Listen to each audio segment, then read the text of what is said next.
stream. Go for it. We're already late. What's the matter? We just make them wait. It's not late. Let's just make them wait another 20 minutes. Yeah. It's Jerry's triumphant return. Better late than never. All right, I'm just gonna go ahead and jump into the intro. Do it. Where's my cursor? Oh, there it is. You sing it. You never sing the intro. It's the intro song. We're gonna talk about people lying and thieving and stealing and stuff. It's like business as usual, I guess. It's kind of how they do in the Chinas. Oh my god. No. Okay, so tell everyone where you were last week and why the hell you were there. Say what? What, do you put me on the spot again? Yeah, tell everyone where you were last week. I was at the movies. It was a little more glamorous than that, though. It sounds a lot worse than that. No, I did. That's what the title was. It said Tech Talk number 78. Jerry's at the movies. I'm not even kidding. So I sold out hard. I created a commercial for Fox and full screen for a movie called Spy, and in return they showered me with riches and let me go to a premiere. It was my first premiere. I actually had my name on the seat. If you guys watch my Instagram, they like put like a little piece of paper on there. It's like, only Jerry's ass can sit up on this throne. I like how it was like, and anyone else sitting here will be asked to leave the venue. Yeah, it's like you say, and it was all like in small print. Like you'd have to actually go to the chair to read that part. But no, I went there. It was the first movie that I'd seen in like a year at the theater. So we had an amazing time. I mean, we hadn't even had a date. He normally just bootlegs them. Yeah, just take everything off the internet. I mean, but this was free, so it's like same difference, right? This is like, I went to the theater for free and I didn't pay for it. Well, I paid for popcorn, so I feel a little used. Damn, you're supposed to be like VIP at a premiere and they couldn't even give you popcorn. Didn't even give me popcorn, dude. I was a little mad about that. I wrote the actors got free popcorn, I bet. But anyways, first time I went out on a date with my wife in forever. We had an absolute blast. And the funny thing is that started me watching movies again. I've already seen 3 movies like in the last week. I went and saw Mad Max after that, and then I went and saw the Avengers second movie. That was hilarious, by the way. Ultron's actually pretty funny. Yeah, that was the last movie I saw, Age of Ultron. For my birthday yesterday, my mom gave me like a 6-pack of movie tickets and like vouchers with them for babysitting, and I'm like, yes, Jay's gonna get lucky. Oh, sorry, that's probably TMI. Okay, so I just tweeted out that we're live right now. Got lucky. I need to get a copy of your straw poll. So guys, we're not going to jump right into the Thermaltake thing yet. We're going to talk about that a little bit later. There's some other topics. We have like 4 topics today. And 4 topics that actually have like enough to talk about. Isn't that crazy? Hey, surprisingly, right now, I really could give 0 fucks is leading with 26 votes. I'm actually kind of surprised. But you know what? Here, I think they've been hearing about it enough over the last 3 or 4 days that everyone's kind of tired of it. I would have made a video on it right away, but I'm kind of glad I waited because I did more digging and learned more. Mm-hmm. Only one person said no, though, so far. That one guy. One guy. There's always that one guy. There's one guy. In a world where one guy doesn't think that. Okay. But anyway, what I'm doing right now is I'm adding a link to a straw poll. Wait, that was a straw. Okay. All of a sudden, like your straw poll link had encrypted, and I was like, oh god, what did I just link out? You're like linked Pornhub.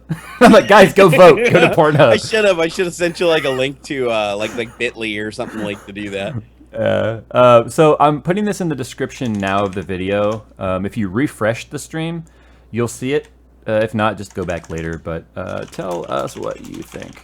This is how prepared I am. I do it all during the stream. Screw it. No, this is how you're supposed to do it. It's like that way everything's cutting edge. You know, it's unscripted and real.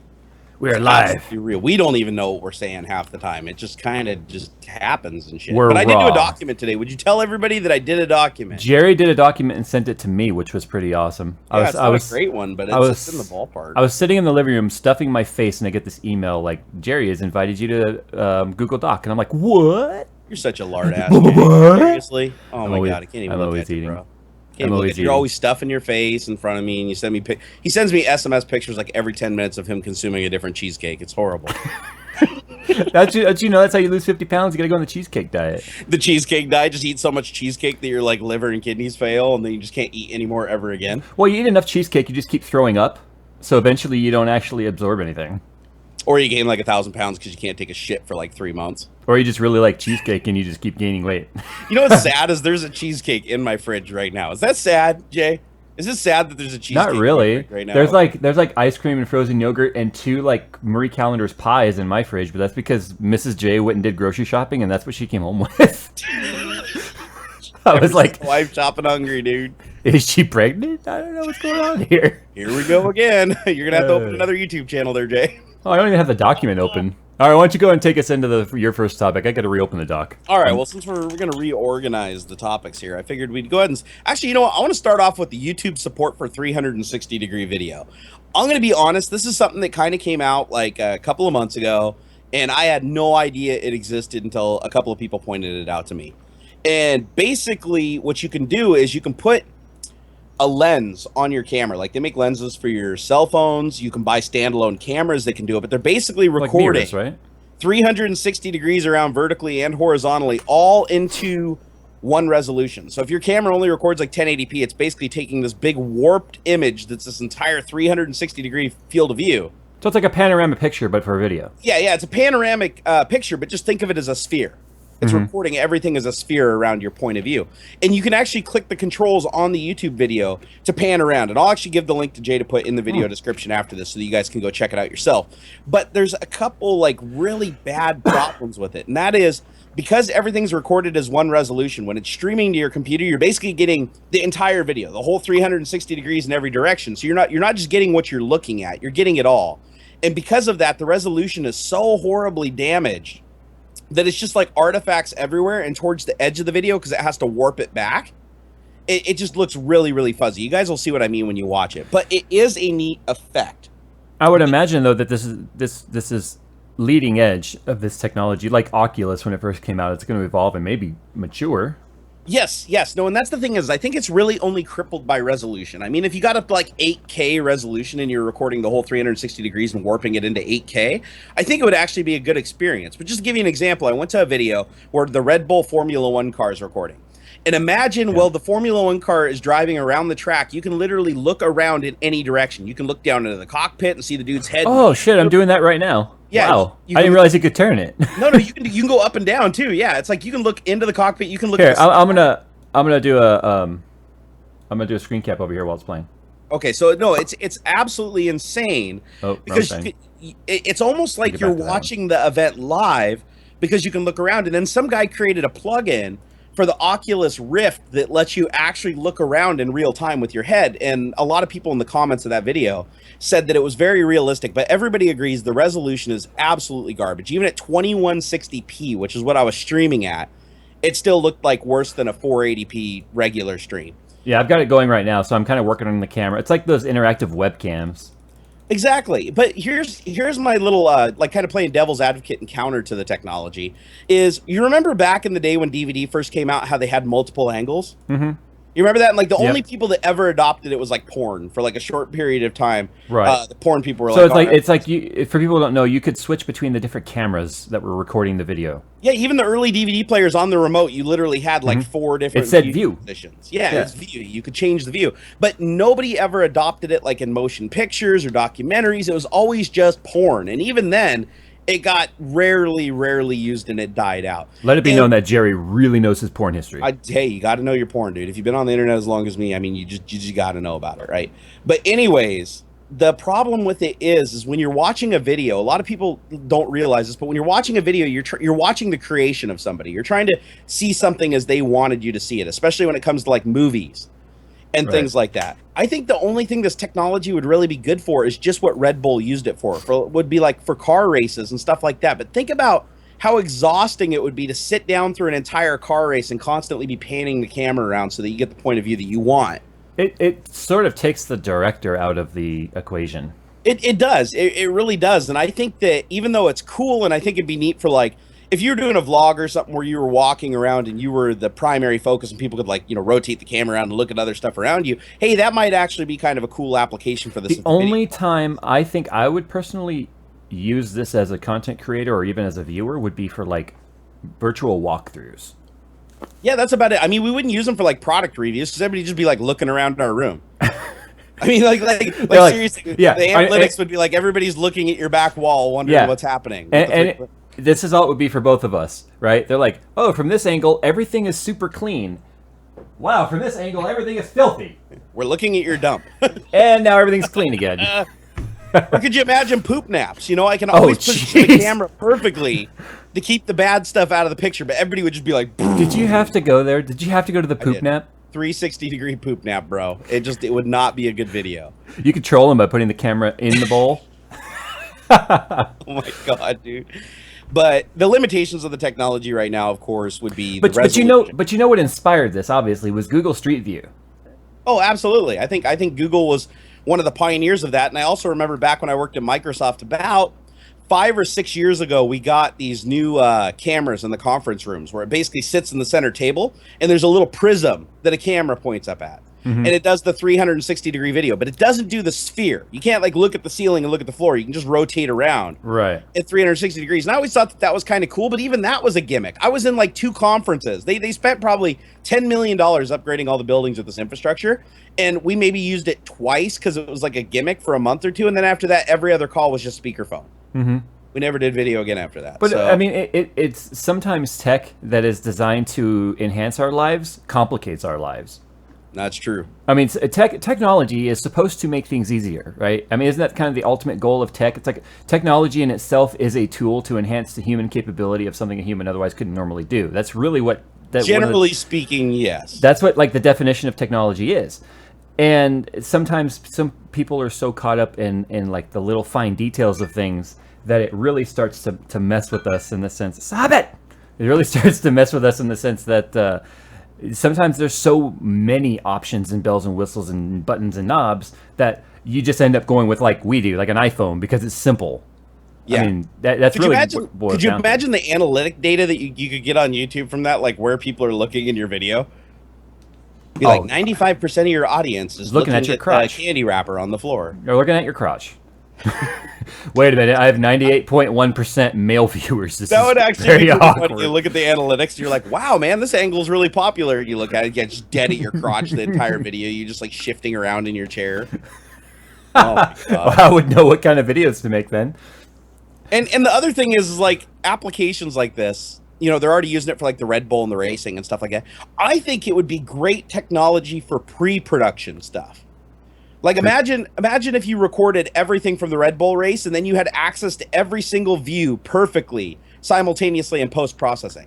So you could switch not only between like say the driver's camera, but switch to like pit crew. Exactly. You have 360 degrees on all of them. So let's say like a bad wreck happens or something in a race. You can rewatch it from every angle. Yeah, you could watch it from every angle perfectly centered up. I mean, if the resolution was there in theory, you could do it. And I think that's where the technology would be more useful personally. Would be just to get all that massive amount of data just so it's available to you. But right now, the way that they're implementing it, just using a lens to warp the video, I mean, it looks bad. Like if you look at the 1080p, like if you set it to 1080p resolution and watch it, oh my god, dude, it looks like worse than 240p. It's probably going to require, kind of like they did with the Matrix, where it's going to take a gambit of cameras controlling the angles, and then smart technology stitches the different edges of those cameras together to make the image, not one camera warped through a lens. That's what it's going to take. The only problem with that, though, is then streaming services like YouTube wouldn't be able to stream it because then you'd have to send a command to them to say, send the stream from the other camera or have enough bandwidth to be able to stream, like, you know, 32K video. I wasn't thinking live streaming. I was thinking playback like we just saw. Like, I'm talking about in a professional production sense. Did Jerry... I think Jerry's just dropped. You for professional production. Oh, oops. Whoa. I still see you just fine. You totally went. Yeah. Got DDoSed. Oh my god. No, I think you just have Duval, Washington internet there. Shitty internet. All three of them stitched together like these cameras still can't bring I know, and they're all coming through like rusty copper wire on the side of my house. I mean, I think it has its place in terms of professional videography, you know, for playback engines and stuff. But in terms of it being, you know, mainstream for like YouTubers to use, no. I mean, I've seen people set up multiple GoPro angles like that, but not. Like we've always seen the bullet time stuff, like the Matrix pioneered, right? Where you have every single angle possible recording at the same time, and then a bunch of other people did it after Matrix pioneered it. And this is kind of the reverse concept. This is taking a single point of view and looking outward, right? Which is kind of hard to do with a huge array of cameras because then you have a dead spot in the middle. Whereas with this lens technology, you're literally looking from one center point in space. That's why you can like look down at the dude's helmet and turn around and look at the intake on the car. But yeah, well, I think it's kind of gimmicky at this point for YouTube, at least. they'll just need to film it with like a 10K camera and just like the clearest optics ever, the sharpest optics possible. Then it can be done. So let's say 5 years. All right, we're giving it 5 years. You heard it, folks. Because I 5 mean, years for this they were technology. shooting with something similar like a 4K camera, right? Yep. Yeah. Well, I do think for Oculus Rift, this is amazing. This is like amazing because Oculus Rift already has shitty resolution to begin with. Actually, the new one's got better resolution, but it's still not perfect, right? I mean, because it covers your entire field of view. Yeah. I think paired up with this, it's kind of a cool combination because then you can be the race car driver. You can be sitting in the cockpit looking around. Yeah. You know, while I think that's pretty damn cool, but highly niche. I'm actually really, really surprised that YouTube implemented it, at such an early stage. I think it was more of a just look what we can do versus being practical. I think YouTube is targeting a lot of the professional content creators, though, not like guys like you and I. Hey, whoa! Let's not throw insults around here. Okay. We're professional. Yeah, I don't think I've ever seen Michael Bay do the speed up and slow down talking. I'm gonna make it my mission, guys. Help me out. Find a Michael Bay video or a Michael Bay video, a movie where he slows something down, please. The audio and everything. It's got to be a really, really shitty slowdown too, like I do. Yeah, I'm sure Michael Bay wouldn't do Bat Knife. That's all I'm saying. He doesn't know. He probably doesn't know about Bat Knife. I bet you if he knew about it, he'd steal it from me and then sue my ass. He would sue you for your design? for my design. I don't know. That could be on the brink from Thermaltake, but we'll get to that later. So, anyway. Now, this is a fun topic. Okay. So, you wanted to also talk about Steam Controller, and I know nothing about it, honestly. So I didn't know anything about it today until a friend of mine who works at Valve was like, I just pre-ordered one. And I was like, what the hell is the Steam Controller? And I didn't realize it's like they continue to design. That sounds like something you need in a poop nap, the Steam Controller. The Steam Controller. Yeah, my bidet has a Steam Controller. Oh, did it come? What's that? Did your bidet come? No, I didn't order it. Oh, I thought you really ordered it. No, Come I on. really do want to order it, but the thing is, now we're gonna get off on this bidet tangent. I'm sure you can find one at Bed Bath & Beyond. Just go pick it I up. just don't want the cold water shooting in my pooper hole. I thought he said it had a water heater. No, the ones that I was looking at online don't have a water heater. Guys, if you guys know of a bidet upgrade for an existing toilet that has a water heater in it, let me know. Just water cool an AMD GPU with it and you're good. That's what I should do. Just run the hoses through the case. So your system's being cooled by toilet water. So I'm getting ready to take a shit, and I got to start up Haven benchmark. You have to flush out your old system anyway. So cool it with toilet water. Put in some AMD GPUs, and then you'll start having hot, steamy water shooting at your butt. That way you can have bidet powered by AMD. That'd be hilarious, dude. You're yelling. You're like, "Oh, it's a little cold in here. Fire up Witcher." Oh my god. Bump up the resolution to 4K.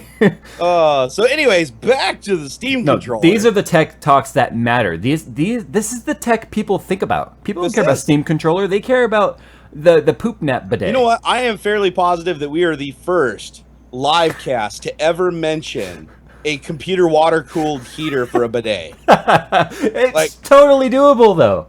No, it totally is. I mean, especially if you're running a benchmark, you see how fast the water. I mean, you could. Okay, so here's the thing: you could even have it hardwired into some sort of like an electronical. I hate when my wife says that word.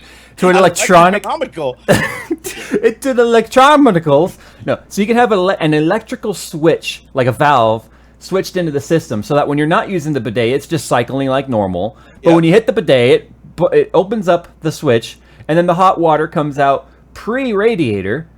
Right into your butthole.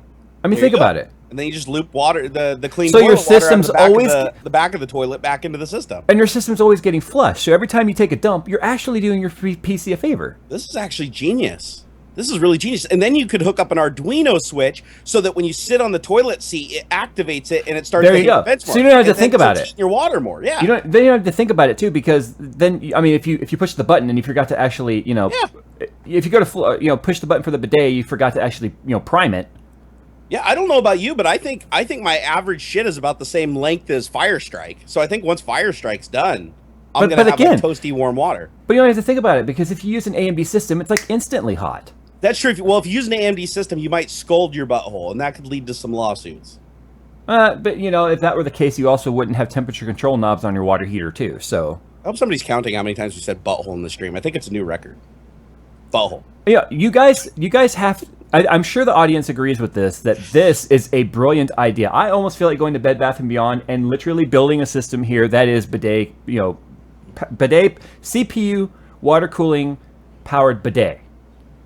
This would be great. Build it in like a little form factor so you can put it literally right next to the toilet. And then use it as like your Apache web server. It's actually perfect. Oh, dude, I like this. Okay, we're gonna take this somewhere at some point. It might be 10 years down the road, but this is happening. Jay and I are gonna build some kind of recycled water cooling system that both keeps your water cooling loop clean and your bowl. The only thing I could really think of that'd be terrible would be like, kind of a backflow. You got like little chunks floating in your reservoir. You're like, okay, this is bad. Ma'am! All right, Steam controller, go. All right, back to the Steam controller, guys. Anyways, it's a handheld controller that was originally being designed for I think it was the Steam box that never really came to pass. There's some people that still built them. They still got the software side of it, but I don't think they ever went forward with the actual Steam box itself. Well, they're selling the controller now for $50. And the controller basically has 2 touchpads on it that are accessible to your thumbs. It also has an analog stick and 4 buttons. It's got 2 triggers, and the triggers are both dual stage, so you can activate them a little or a lot. I had seen prototypes of this back in the day. And it still looks about the same as the prototype. It didn't really evolve too much other than the touchpads look slightly different. But the way that it works is because you can activate the touchpads with your thumb, and it's got haptic feedback, so it can basically generate vibrations at certain points on the pads to simulate textures of things, like so you can feel like you're rolling a wheel or pushing a button or something like that. I mean, who knows how good it is? I haven't tested it yet, but they claim it's like the cat's ass. So I'm gonna get a hold of one of these and try it. But the cool thing is it kind of bridges that gap between console gamers and PC gamers as far as the controller goes, because the hardest part with using a regular controller on like a game, like on a PC or something like that, is you're gonna get your ass kicked by somebody who has a mouse, because the mouse is a much higher precision device. I have a friend who was live streaming GTA, and he was on PC. Don't ask me why. He was using a controller in GTA online, and he just kept getting like destroyed every time he tried to fight somebody. His little dot was moving all around the screen because he was with a controller, and obviously the PC doesn't have any of those, kind of an auto aim feature like console games do. Exactly. So what the cool thing about this is because you have the touchpads and they're accessible to your thumbs, you can do very easy micro movements, and apparently it's supposed to feel pretty natural once you get used to it. So I want to try it out because I think that would actually be kind of cool. And in the demos that they show of people playing games with it, it looks like it's fairly responsive. I remember when I first started playing Counter-Strike, it was with a touchpad, believe it or not. This was back in '99. But I remember I used to play with a trackball. What the hell was it? No, I did actually. Yeah, I had shooters with a trackball. Logitech trackball that I tried, but I never could get good at it. But I'll tell you what, I used to go to LAN parties. Those were all the rage growing up, right? And so I used to go to LAN parties, and there was this one kid there that had this old-ass trackball. You know those old brown ones that just have a ball and 2 buttons on the side? Yeah. And he used to just dominate everybody playing Quake. You know what I did? Beat the guy. You know what I did? This was when I first started kind of really getting into shooters. This was a long time ago.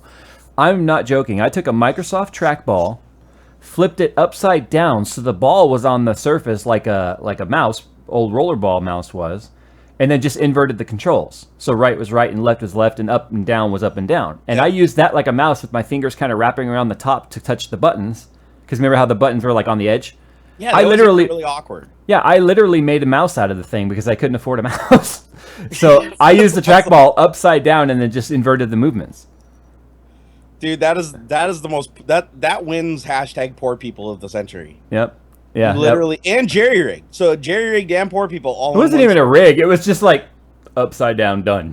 Dude, I turned a toilet plunger into an e-brake for my simulator. Trust me, that qualifies as jerry rigged.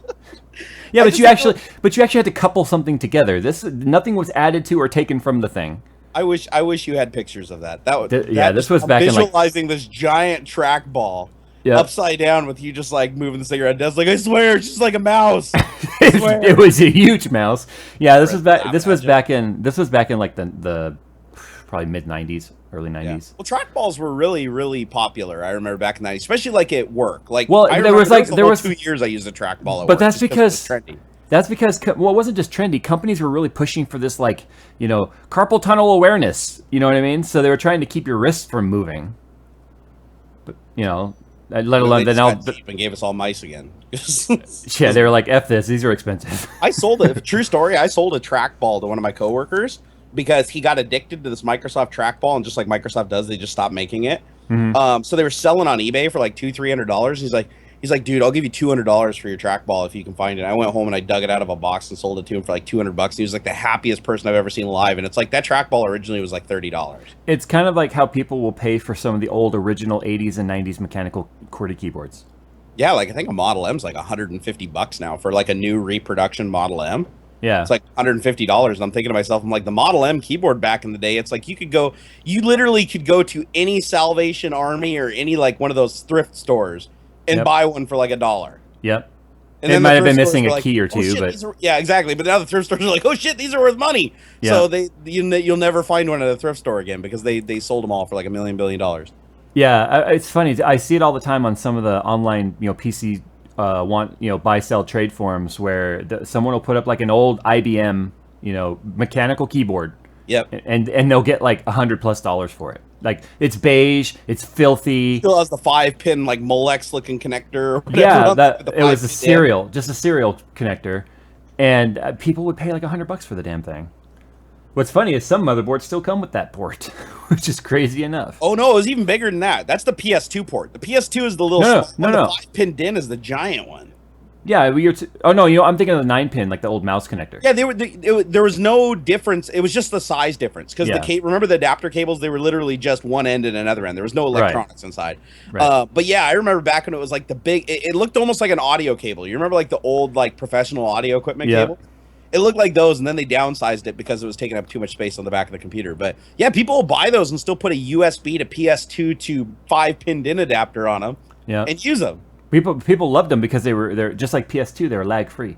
Well, a lot of people don't realize too that the keys on the modern, like the Cherry MX keys, and the modern keyboards don't have a physical spring under the key. The Model M does. Yeah. The Model M has a much different keystroke. Like if you ever typed on a Model M, it has a longer throw to it and a much louder click. And it's because you pull the key off. I mean, there's like a freaking like metal like prong spring thing underneath it. Yeah, my dad used to have some in his office.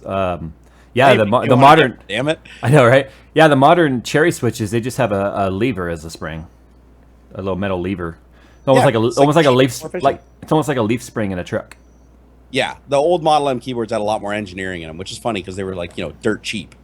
I missed mine though. I threw mine in the garbage, and I'm like, son of a bitch. So then I was like, okay, some of this computer stuff can be worse stuff. So then I hang on to everything else for the end of eternity, and eventually nobody cares. And then I throw it in the garbage because like the Salvation Army won't even take a 286 anymore. Well, there's still some I don't even know what they are, electronics out in the garage that belong to my dad that he held on to for who knows what reason. Well, just tell him to hang on to them for about another 100 years, and they'll be worth like a little bit more than scrap value. Yeah, I remember all the old printer ports. Like the actual printer port. I don't know why we have printer port controller cards and printer port cables all over the garage, but we've got them. 25-pin serial connector. And then it had the little metal tabs on the side to keep them from pulling out.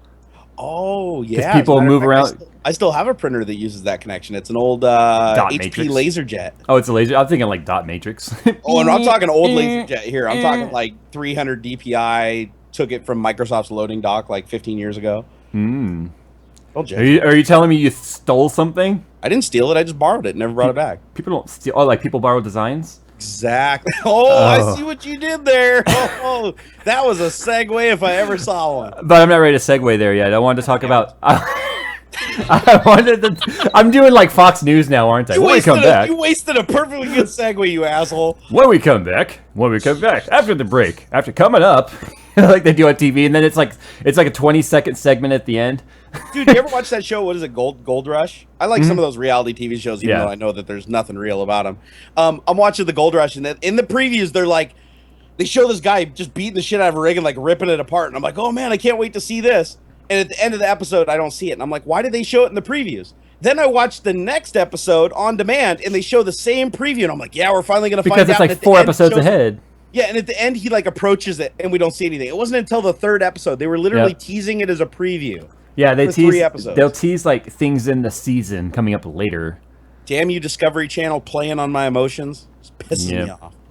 But no, since we were on the topic of Steam, so this week Steam announced that they're going to be offering refunds. which is very interesting because as long as I've been around, which is 34 years, that's not very long in the grand scheme of things. Yep. Anything software, if it was software, a game, a movie, whatever, a digital download or a hard copy, Right. you buy it, that's it. No returns, only exchanges for defective copies. That's it. And Yeah, even I remember growing up. What was it? Software, etc. You remember that story? oh yeah, Software Etc. Like right around the time of Egghead. Like Software Etc. and Egghead were around at the same time. Oh, Jerry's frozen again. God damn it, Jerry. Yeah, it actually predated Software, etc. Egghead was further away. Anyway, Whoa, Software, etc. whoa. I Oh remember my I used God. to go there, and they used to have a Hold big on. sign in the window that would say that software. Your audio stream and Doing your stuff. no, your audio stream and your okay. Do something. Clap your hand. Hello. Okay, your audio stream and your picture got way out of sync. Oh, whoa, that's weird. It was like straight up like Japanese Godzilla. Pretty much. Okay, so yeah, Software Etc. and Egghead, back in the 80s. Software, etc. I remember they used to have a sign in the window that said that you couldn't return any software unless it was still shrink wrapped. Right. And I remember that there was assholes that would go buy shrink wrap machines just so they could re-shrink wrap the boxes after taking the stuff out of them. And But you know what's interesting about that? Those days, though, I mean, that's when software lived on the disk. You didn't install it onto your system. The disk was the drive for the software back in those days, like the 3 1/4s. And, well, some of the 3 1/4 stuff right around then you start installing. But remember how programs were contained on the floppy, on the 5 1/2? Yeah, and it'd be like insert disk 2 and insert disk 3. It wasn't until later that they started making them installable because everybody had like a 40 megabyte hard drive back then. It's like you'd be playing an FPS, or not FPS, but like an RPG game, and it was like, you get across the screen, it's like insert disk 2. You're like, that's weird. Yeah, we'll put it this way, guys. I used to have a 28612. That was the first PC I had. I had other computers before that. But my first PC, and I remember it had a 40 megabyte, not gigabyte, megabyte hard drive in it. So it could hold roughly 30 some odd floppy disks of data on the hard drive. And that was considered massive. That hard drive in that computer was like twice the size of the competitor. Well, at the time, the floppy disk was a 1.44 megabyte disk. That's true. So that would put us at about 33% 40. I don't do maths good. No, you're right. It was pretty close to about 30. Around a little under 30. It's about 30, right around 30 discs, something like that. Somebody's going to say it in the chat anyway. Yeah, because 1.44 megabyte. But then once you format it, you lose a little bit of that. But no, I remember that the hard disk, like, if you installed like 4 games, you were done. Yep. Like that was it. You were out of hard drive space. Which we lived all over again with small SSDs and games that were 30, 40 gigs. Dude, I remember installing, what was it, Windows 95. I had a 386 DX40, and I think it had an 80 megabyte or 100 megabyte hard drive in it. I remember I installed Windows 95, and remember the one that came on all the discs. So first it came on disc, and then later they released on CD. But I remember going through and installing that thing, and I was like, where'd all my hard drive space go? Like, I was literally like an operating system's like all I could fit on there. Do you remember what the very first CD-ROM game was? Ooh. I remember because we went out and bought it the day it launched. And we had to buy a CD-ROM to go with it. What game was it? Seventh Guest. Seventh Guest was the first CD game? The seventh game was the first CD-ROM game. I did not know that. Yep, and it had like 3 CDs. Dude, I didn't even have a CD-ROM like until a year after they came out. Yeah. I mean, they were, and I even remember like when I got my CD burner, it was like CD burners were already dead. Like what I love about Seventh Guest is it still exists, but now it's like you can buy it for Android or iOS and play the exact same game on there. It's a little bit hard. I remember the name. I don't. It's not. It's a puzzle game. Like you basically. I hate puzzle games, dude. I was like special ed growing up. It was a puzzle game, but almost like an RPG puzzle game. You were in like this like haunted house thing or whatever, and you were the seventh guest, and it was just really weird. Like did they have like some cinematic stuff in it? Yeah. Too? Like a lot of the game was little video clips. A lot of all the cutscenes were little video clips, but like green screen acting. And then you just kind of worked your way through the house and completed the puzzles. And if you completed the puzzles, then you got to leave the house. If you didn't, then you were like the seventh guest. You were then like, stuck to the house kind of thing. Oh, I see what they did there. Yeah. So anyway, really, we went off on a tangent there.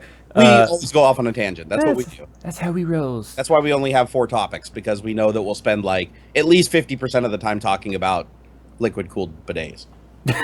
Easily. So, I mean, okay. So Steam is now offering 14-day refunds if you've played the game less than 2 hours. It's a good thing that they put that condition on it, though. Yeah, it's like unlimited play for 14 days. You'd already just beat the game and just be like, I'm out, bro. You know what, though? I watched Boogie2988's video on this, and if there ever was a gaming advocate, it's Boogie. He's conflicted on this too, where he's like, okay, that's fine for AAA games, right? Let's talk about AAA games where that would have probably been useful if they were on Steam. First of all, the games I'm about to mention weren't on Steam, but let's use them as hypothetical if they were on Steam, okay? Yes. SimCity, huge flop at launch, bugs galore, right? The DRM killed it. The bugs in the DRM system just ruined that game for everybody. Right. So how many people would have refunded? Probably a lot. Everybody. Battlefield 4, when it launched, it was a pretty bad launch. It was horrible. Same thing. You could crash the game just by like destroying a building, and that was like one of the missions. Yeah, was horrible. That's true. Or you'd fall through the floor in the campaign. I remember that. Like, you'd play online, and there was that map. What was the map where you got to blow the buildings up? The big skyscraper? Oh, it was the Siege map. It's Siege of Shanghai. Remember it released when you blew up one of the buildings when you were in multiplayer. It didn't matter how many people were on the server. It would just crash the game for everybody. Yeah, it was Siege of Shanghai, I believe it. And the building would come down and fall into the, like, river there. Yeah. And then everybody would you'd just be like kicked to desktop. Yeah, and so every time you join a server, there'd just be like 10 troll assholes just trying to blow that building up. Like, they wouldn't do anything else. It's just they would folk because they wanted to crash. Because what would happen is, like, inevitably, like, 5 people would survive the kick. And then they're, like, in an empty server. So, let's say another game, Assassin's Creed. I didn't play the latest Assassin's Creed, but the reason I didn't play it is because everybody said it was so buggy and so slow, and the frame rate was fucked because up. After dealing with so many bad launches, gamers were finally starting to unite here, where they were like, you know what, we need to stick together and start voting with our wallets and not buy these shitty games. It didn't help though that a lot of game reviewers were getting paid to say positive things during that buffer period of review. There's that review window where the reviewers get it, and then you're counting on their reviews to buy it. Yeah. But if they're being dishonest, then it's like, okay, well, I mean, Total Biscuit really stood up to that. He was like, they want us to say these things and pay us to say these things, but I won't. So then he became a target of the industry. Yeah, and then there's some games that are just such a piece of shit, like nobody would even stand close to him even for $1 million. Like, I remember, I don't think I saw a single positive SimCity review when it shipped. Every single one was the same thing. Like, I can't get on the servers. I can't get on the servers. It doesn't work. It's a piece of shit. So that's where it makes sense to have a refund, because then you're like, okay, I'm not out $60 for this piece of crap, right? Right. I think about it of the perspective of the 16-year-old who, can work 10 hours a week mowing lawns or washing cars or odd jobs, saves up, for a couple of weeks, pays $60 of his money to buy a game, and it's total crap. Now what? Yeah, we've all been there. I mean, I remember growing up, I used to go spend all my allowance on video games. I'd go get like a new game for the Nintendo back then, be like $39, which was basically like $5 million today. Yeah, exactly. And I get home and play it and be like, this is the worst piece of shit ever. And then I vowed I'd never buy another game until I rented it first. Right. And on console, what was your recourse? I'll go trade it into GameStop and take it up the ass. That was like the only recourse. Your AC just turned on. I wish. Yeah, I wish I could. Yeah, I'm having some electrical problems. We had some transformers explode the other day. Like, I was not like Michael Bay transformers. Like, these are like the ones up on the pole. Megatron came to your house. It sounded like transformers were having a battle. But I'm out there working on my garage and I hear kapow, kapow, and I'm like, oh shit, I'm under fire. and I go outside and I look over at and I can see the flashes. The poles from the transformers blowing up. So I don't think they've completely replaced them, because every time something puts a load on the electrical system, the whole house starts dimming. Yeah. Oh, well. Well, okay, so playing devil's advocate now, let's think of indie gamers. This hurts indie gamers bad. It would have to, because indie gamers, a lot of the times, they don't have long games, and a lot of them don't even have a lot of replay value. I can think of a lot of indie games you can beat in well under 2 hours. Like, what was that really weird one where you had to, like, click the light switches and, like, plug shit together and you, like, complete... I don't even remember. I don't know. I'm thinking of games like Binding of Isaac and stuff like that, though, right? That maybe that one has a lot of replay value, but...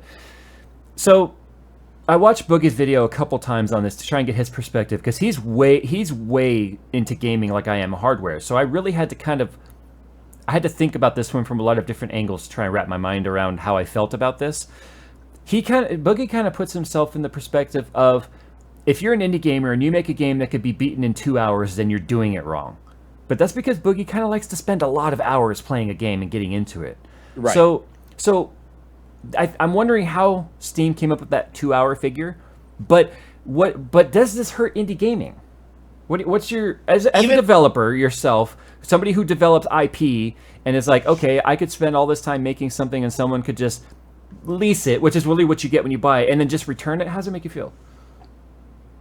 This is a hard one because it's like I can think of reasons why it's good as a consumer, and I can think of reasons why it's bad for game development as a whole. I guess if I was going the indie developer route, which I am an indie developer. I mean, I wrote Angry Sharks for the Windows Phone and sold all 200 copies of that. If half of them returned it, we would have been in trouble. But anyways, the biggest problem with it is if you buy a game and you spend money on it, and I'm not trying to justify a game being shitty. If the game is shitty, you should be able to just say, okay, this, and by shitty I mean broken, right? Yeah. You should be able to return it. But the problem is if you buy a game for $10, $20, you play it for like an hour and you're like, yeah, I'm not really getting into it, and you can return it, you're going to do that. Yeah. Versus if you can't return it, you're going to be like, well, shit, I just spent $10 or $20 on this, so I'm going to get my value out of it and I'm going to see it through. Yeah. So you get into this like little bit of a conundrum because when you buy something and you invest in it, you're more likely to put more effort into it. Mm-hmm. You just are naturally.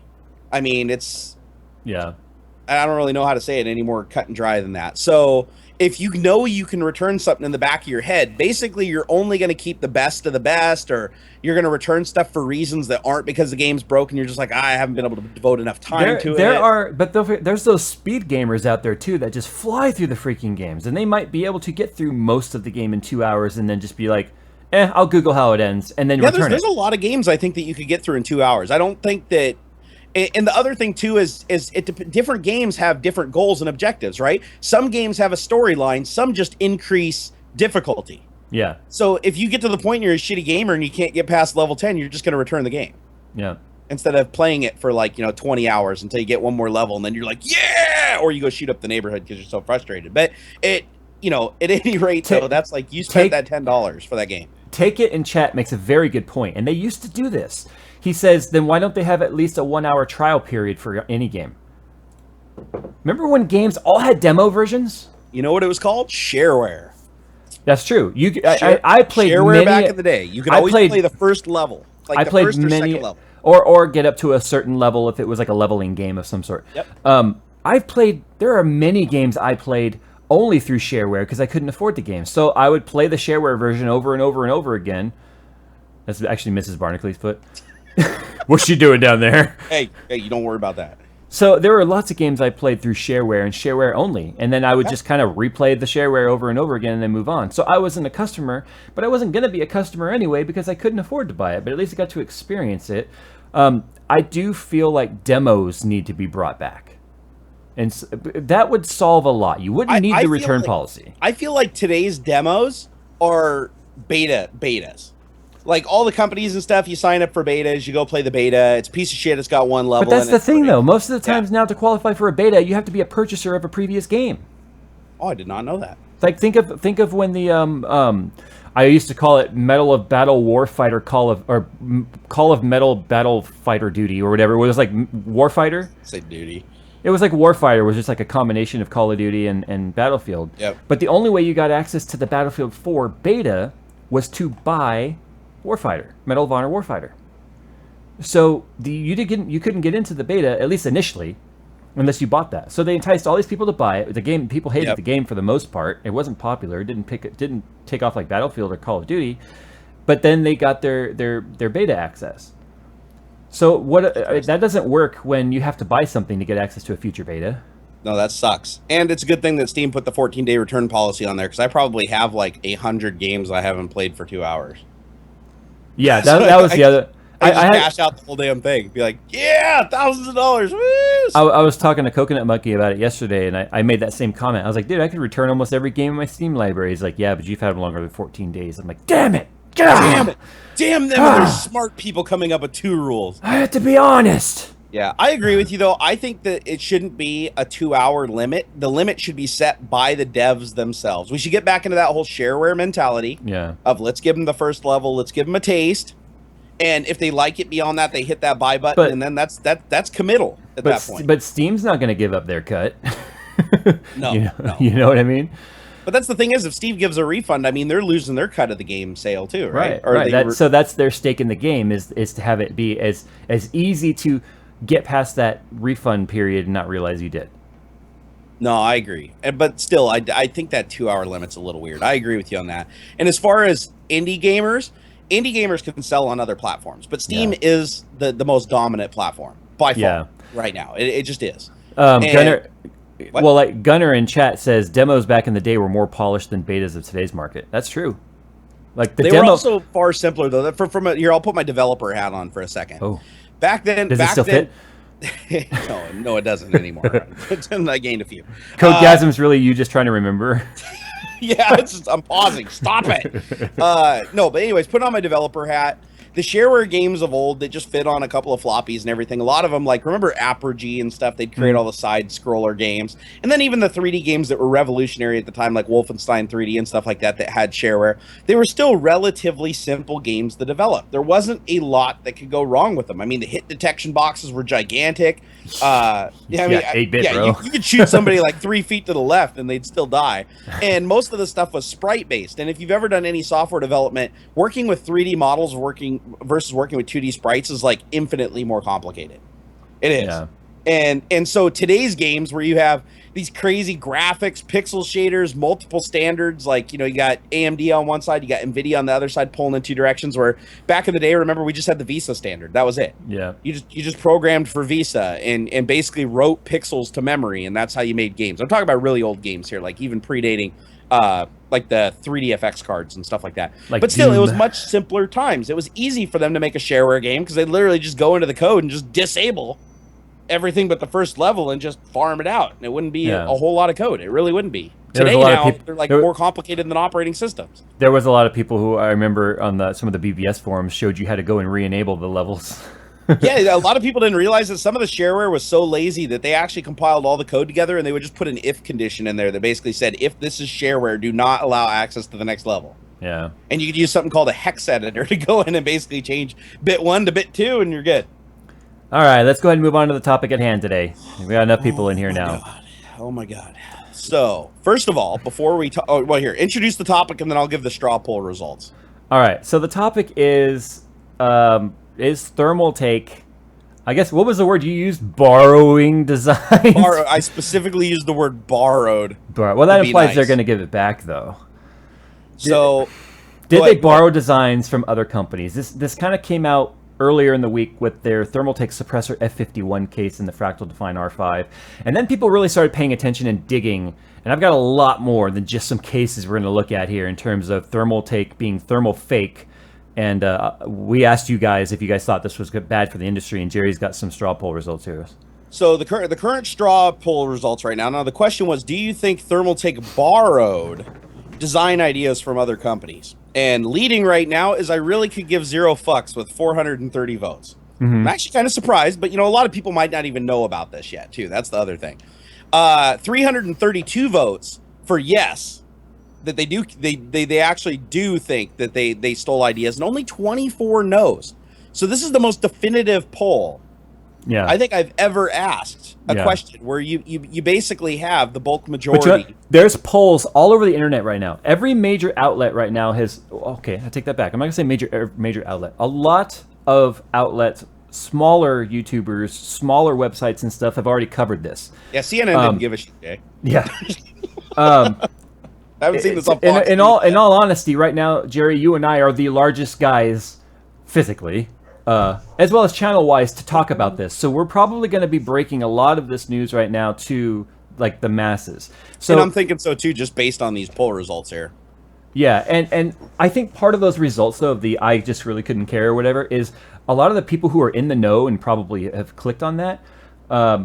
I think they might be sick of hearing about it because it's been going around and around and around. I think the other one of the other largest outlets to really talk about this in terms of like video format is going to be Tiny Tom Logan over at OC3D, Overclock 3D, in England. People have really focused on the cases. For instance, I'm gonna switch over here to screen cap on the right, and Jerry, you'll be a little delayed on this. Sorry about that. That's okay. So this was the first thing we looked at. Fractal Josh and I talked about it a little bit last week. He asked me for my raw reaction to it. I didn't even know about it. I was so head in the sand. I didn't even know this was going on. And he sent me the links. He's like, "Tell me what you think of that case." And I was like, "Holy crap, that's an R5." At least on the outside. On the outside, it's an R5. There's a lot of things that are different on the inside. Like 200 millimeter fan support in the front. Drive cage is mounted a little different. But if you notice, their options do allow for the same exact fan configuration. Oh, they do. They just don't ship it that way. They do, and they added a couple, 200 millimeters to the top available. Yeah. But they use the same moduvent type of idea, only it magnetically mounts under the top instead of on the top like the R5.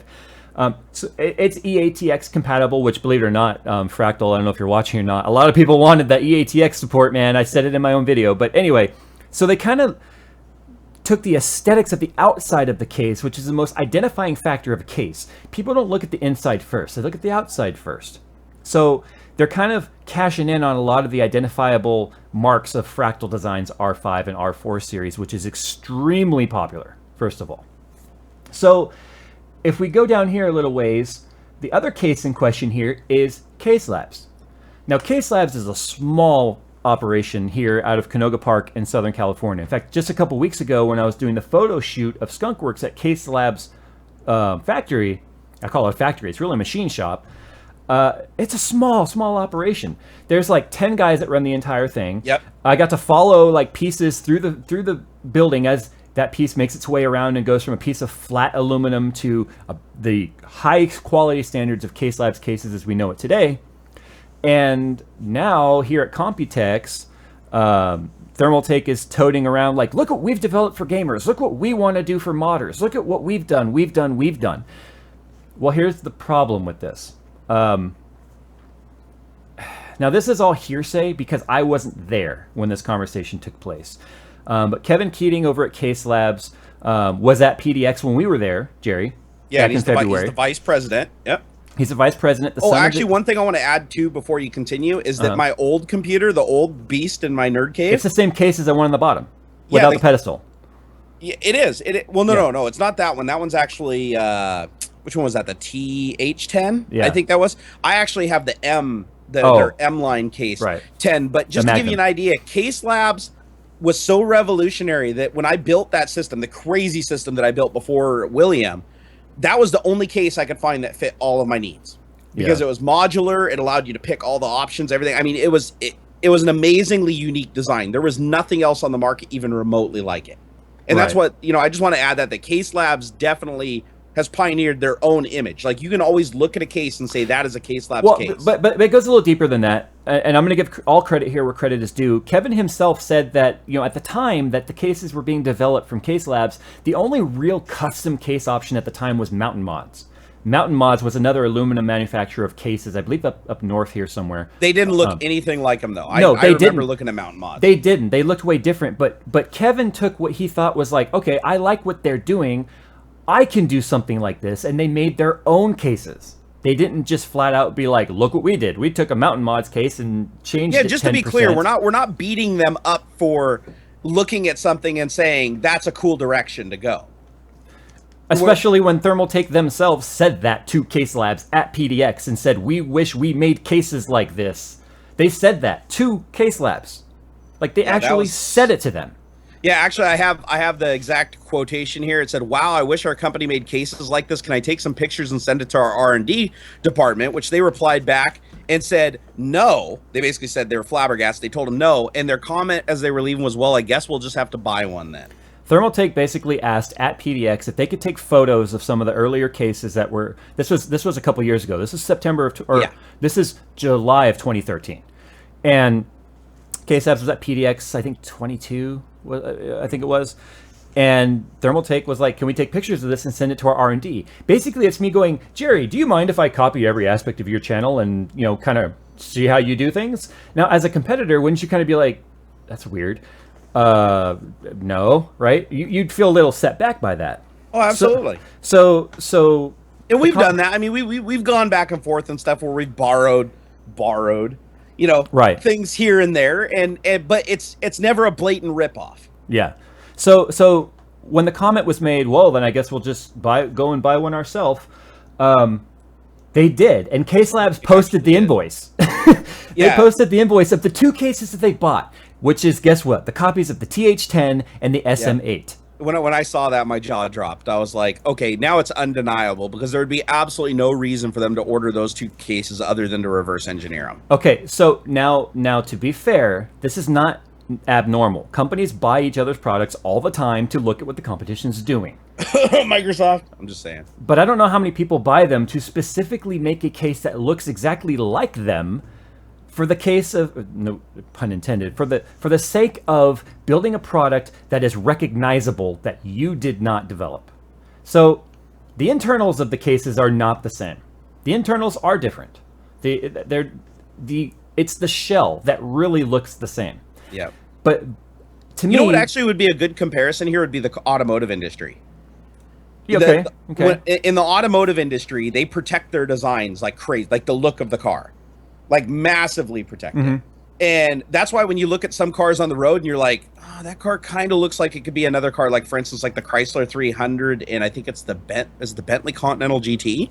The only reason they look similar is because they're all owned by the same parent company. Right. If you saw another company produce a car that looked like an existing car that was on the road, that company would go after them and sue the shit out of them because everybody on the road is going to look at that car from a distance and think it's the other car. Real quick, I'm showing both videos top and bottom right now. This is all courtesy of legitreviews.com, by the way, guys. So give them credit for at least what I'm showing you on the screen right now.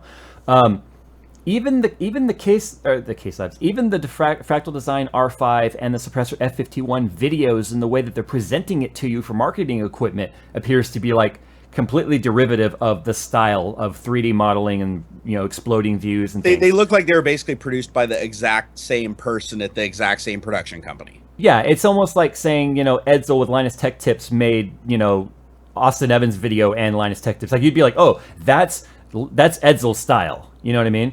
Now, this isn't unique for Fractal either, but when Fractal's stuff all came out first, you start to go, okay, this seems just a little bit weird that now they're even freaking copying the style of video for marketing. Okay, so this is what people were really upset about. The SM8 copy, the TH10 copy, the fact that they're touting like, well, our cases are modular. And it's like, really? Case Labs cases are the most modular cases on the planet, if you want to get down to it. They are. So, okay, fine. I get it.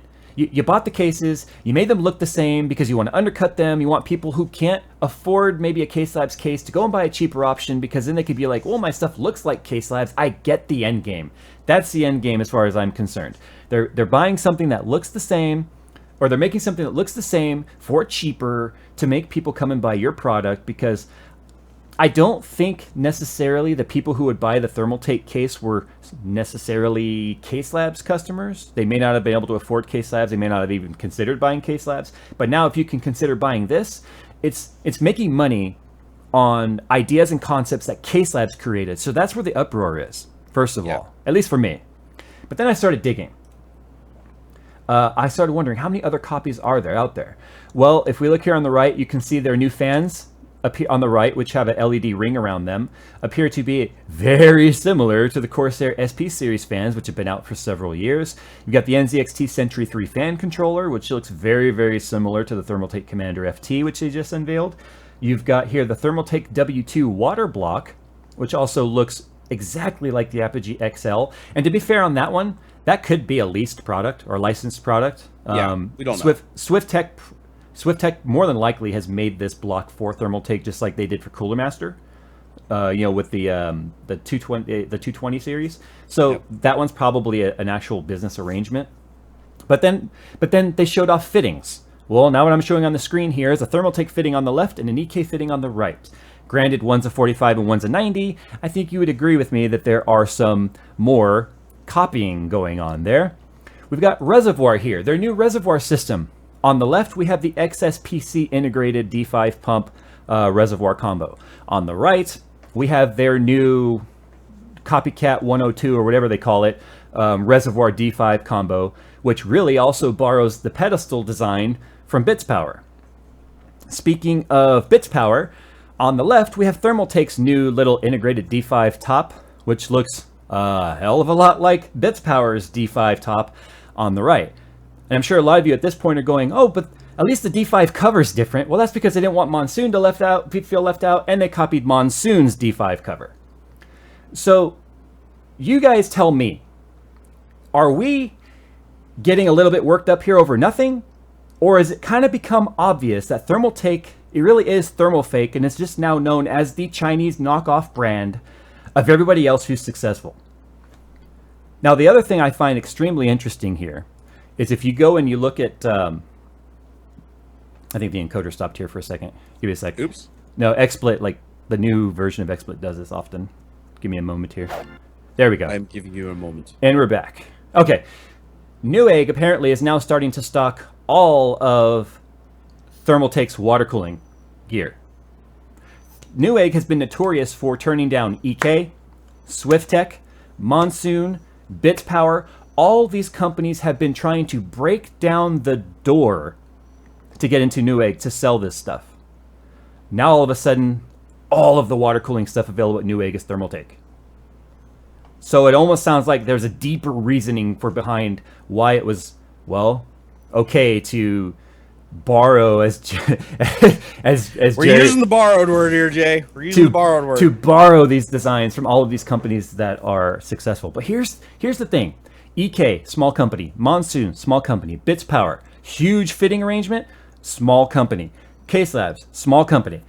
All of these companies at which they're stealing designs from can't fight the big company like Thermaltake, because Thermaltake, as much as I feel their products for the most part over the years have been a piece of shit, like the big water 3.0, like their really old stuff was good. Like I remember back when they had remember the Zazer 5 case. No, I'm not talking about cases. I'm talking about like their water cooling stuff and like their components. Oh, I don't have any experience with the water cooling. Perfect. Okay, so like back in the day, if you guys remember their copper radiator like tube, it was like a tube that went through the radiator and like 1/4-inch green tube, like worst water cooling stuff on the planet, in my opinion. Even their radiators, by the way, look exactly like EK's. Only all of Thermaltake's radiators are actually aluminum, which they're saying they figured out a way to not have galvanized corrosion. At least they're stealing from better companies now, though. Yeah, and by the way, I'm going to call complete bullshit on that aluminum. It's okay to have aluminum radiators touching all your copper, nickel, and brass stuff in your system. Even though it's anodized, you're still going to get galvanic corrosion. Anyway, you guys tell me now. Go back to that poll, vote again, and tell us if you think this is good or bad for the industry. Let's say you design this shit, and then a big company like Thermaltake just comes through, and then even has kind of like, in my opinion, the audacity of saying they designed a lot of this stuff.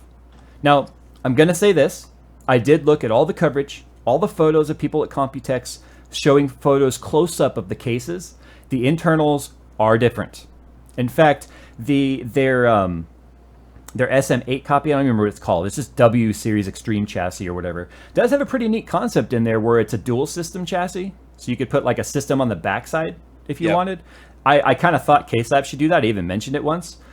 So they do have their own bag of tricks in there, but it's the shell, the part we look at, that is just completely a copy to get people to recognize it and want to buy it. Yeah, it's just a big old Louis Vuitton purse. Pretty so much. I see somebody asking, another Asian guy in chat. Hey, another Asian guy. He's asking if their fittings are also aluminum. No, but their fittings are painted. I don't know how many times I've seen painted fittings. And the other thing is, on some of the products that you showed earlier on that page, I even thought this when I looked at them, is I thought that they were enough of a deviation. Not the majority of them weren't, but there were some that were enough of a deviation that I would call it a stretch to say that it was a copy, because there's only so many ways you can design a pump, right? But I think it's fair to even assume, not even going to say allegedly, just to assume that they were inspired by these products. Yeah, and again, we're not arguing that you can't be inspired, but these products look far too identical. Like this is what it got me, is I just learned about this all today, guys. I'm actually still a little bit in shock about it. So okay, can you tell me what your raw reaction was to it then?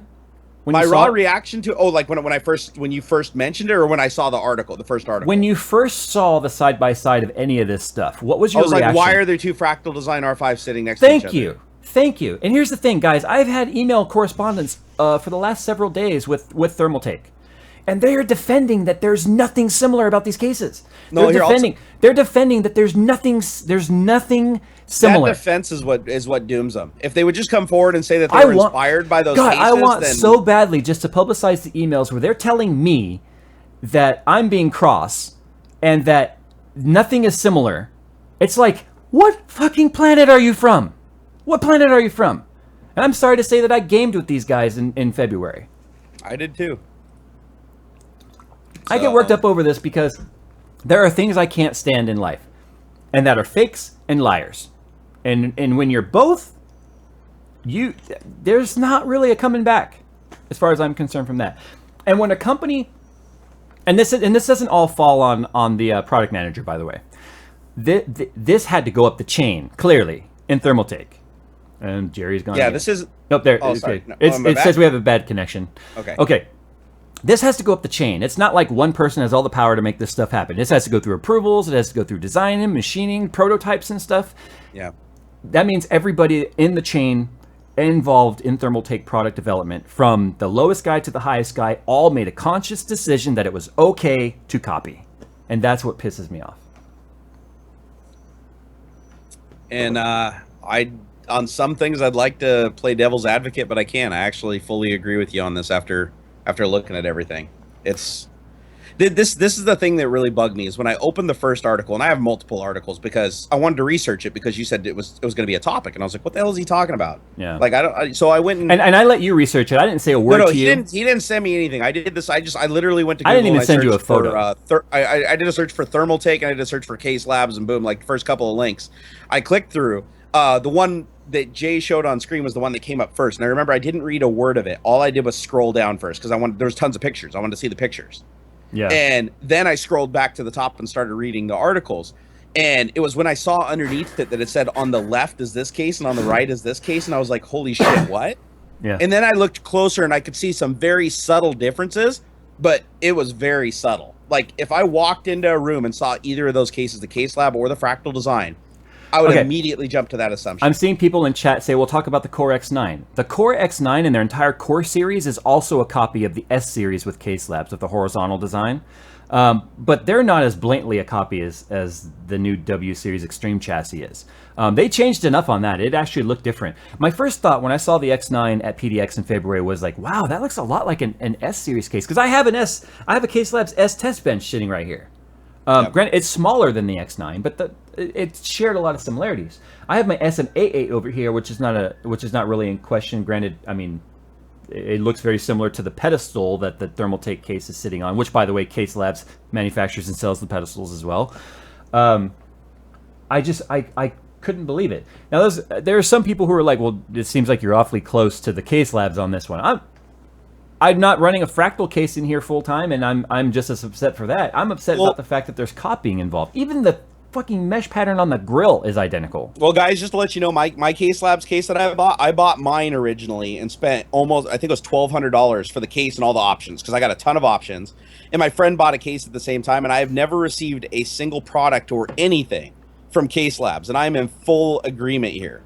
Yeah, and my stuff was sent over by Case Labs, but if Case Labs was the copy, I would be equally as upset. I mean, this isn't about integrity of I was sent something by Case Labs and therefore I'm sticking by their side. It doesn't matter. We could be talking about Thermaltake right now and Bitphoenix. It'd be the same argument in my case. I mean, we're talking about with Fractal. In fact, they do have some cases that are very similar to Bitphoenix, and they've been copying Cooler Master for a while as well. One of the things I really didn't like in one of the articles, and this was the marketing manager of Thermaltake came back and said his counter argument was at some point in time it was something to the factor of some point in time we were all using computers in beige cases.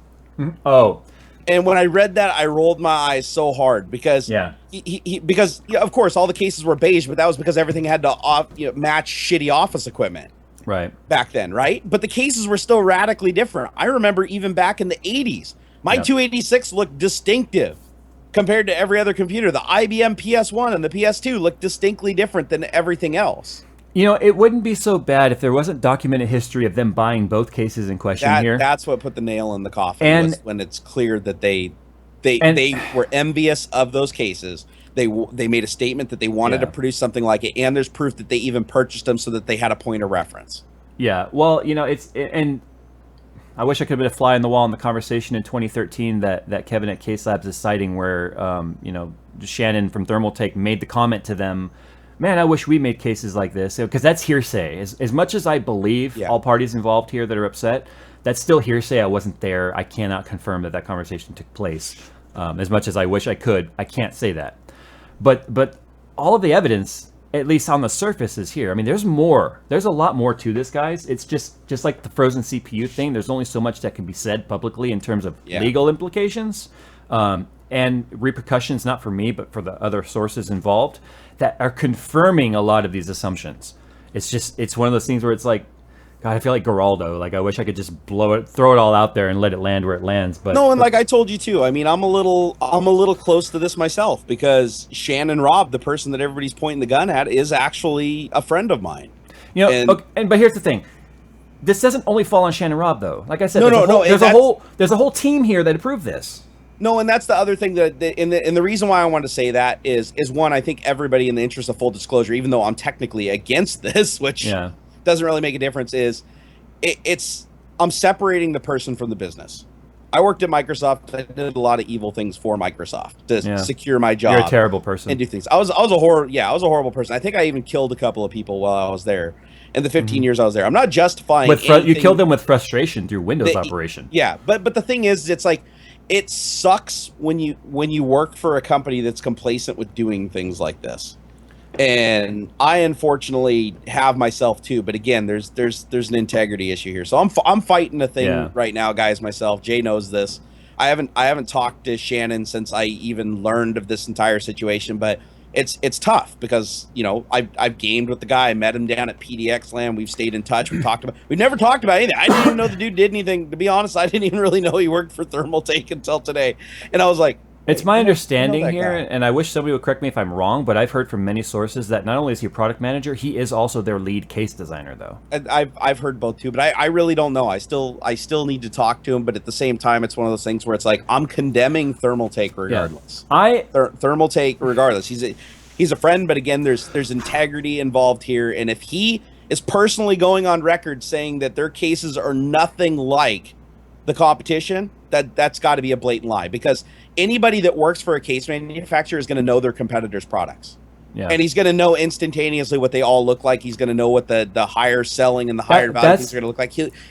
That's the thing. Denying that is what's killing. That's what flabbergasts me. Flabbergast. I never thought I'd actually use that word and mean it. It's the fact that you're okay with it.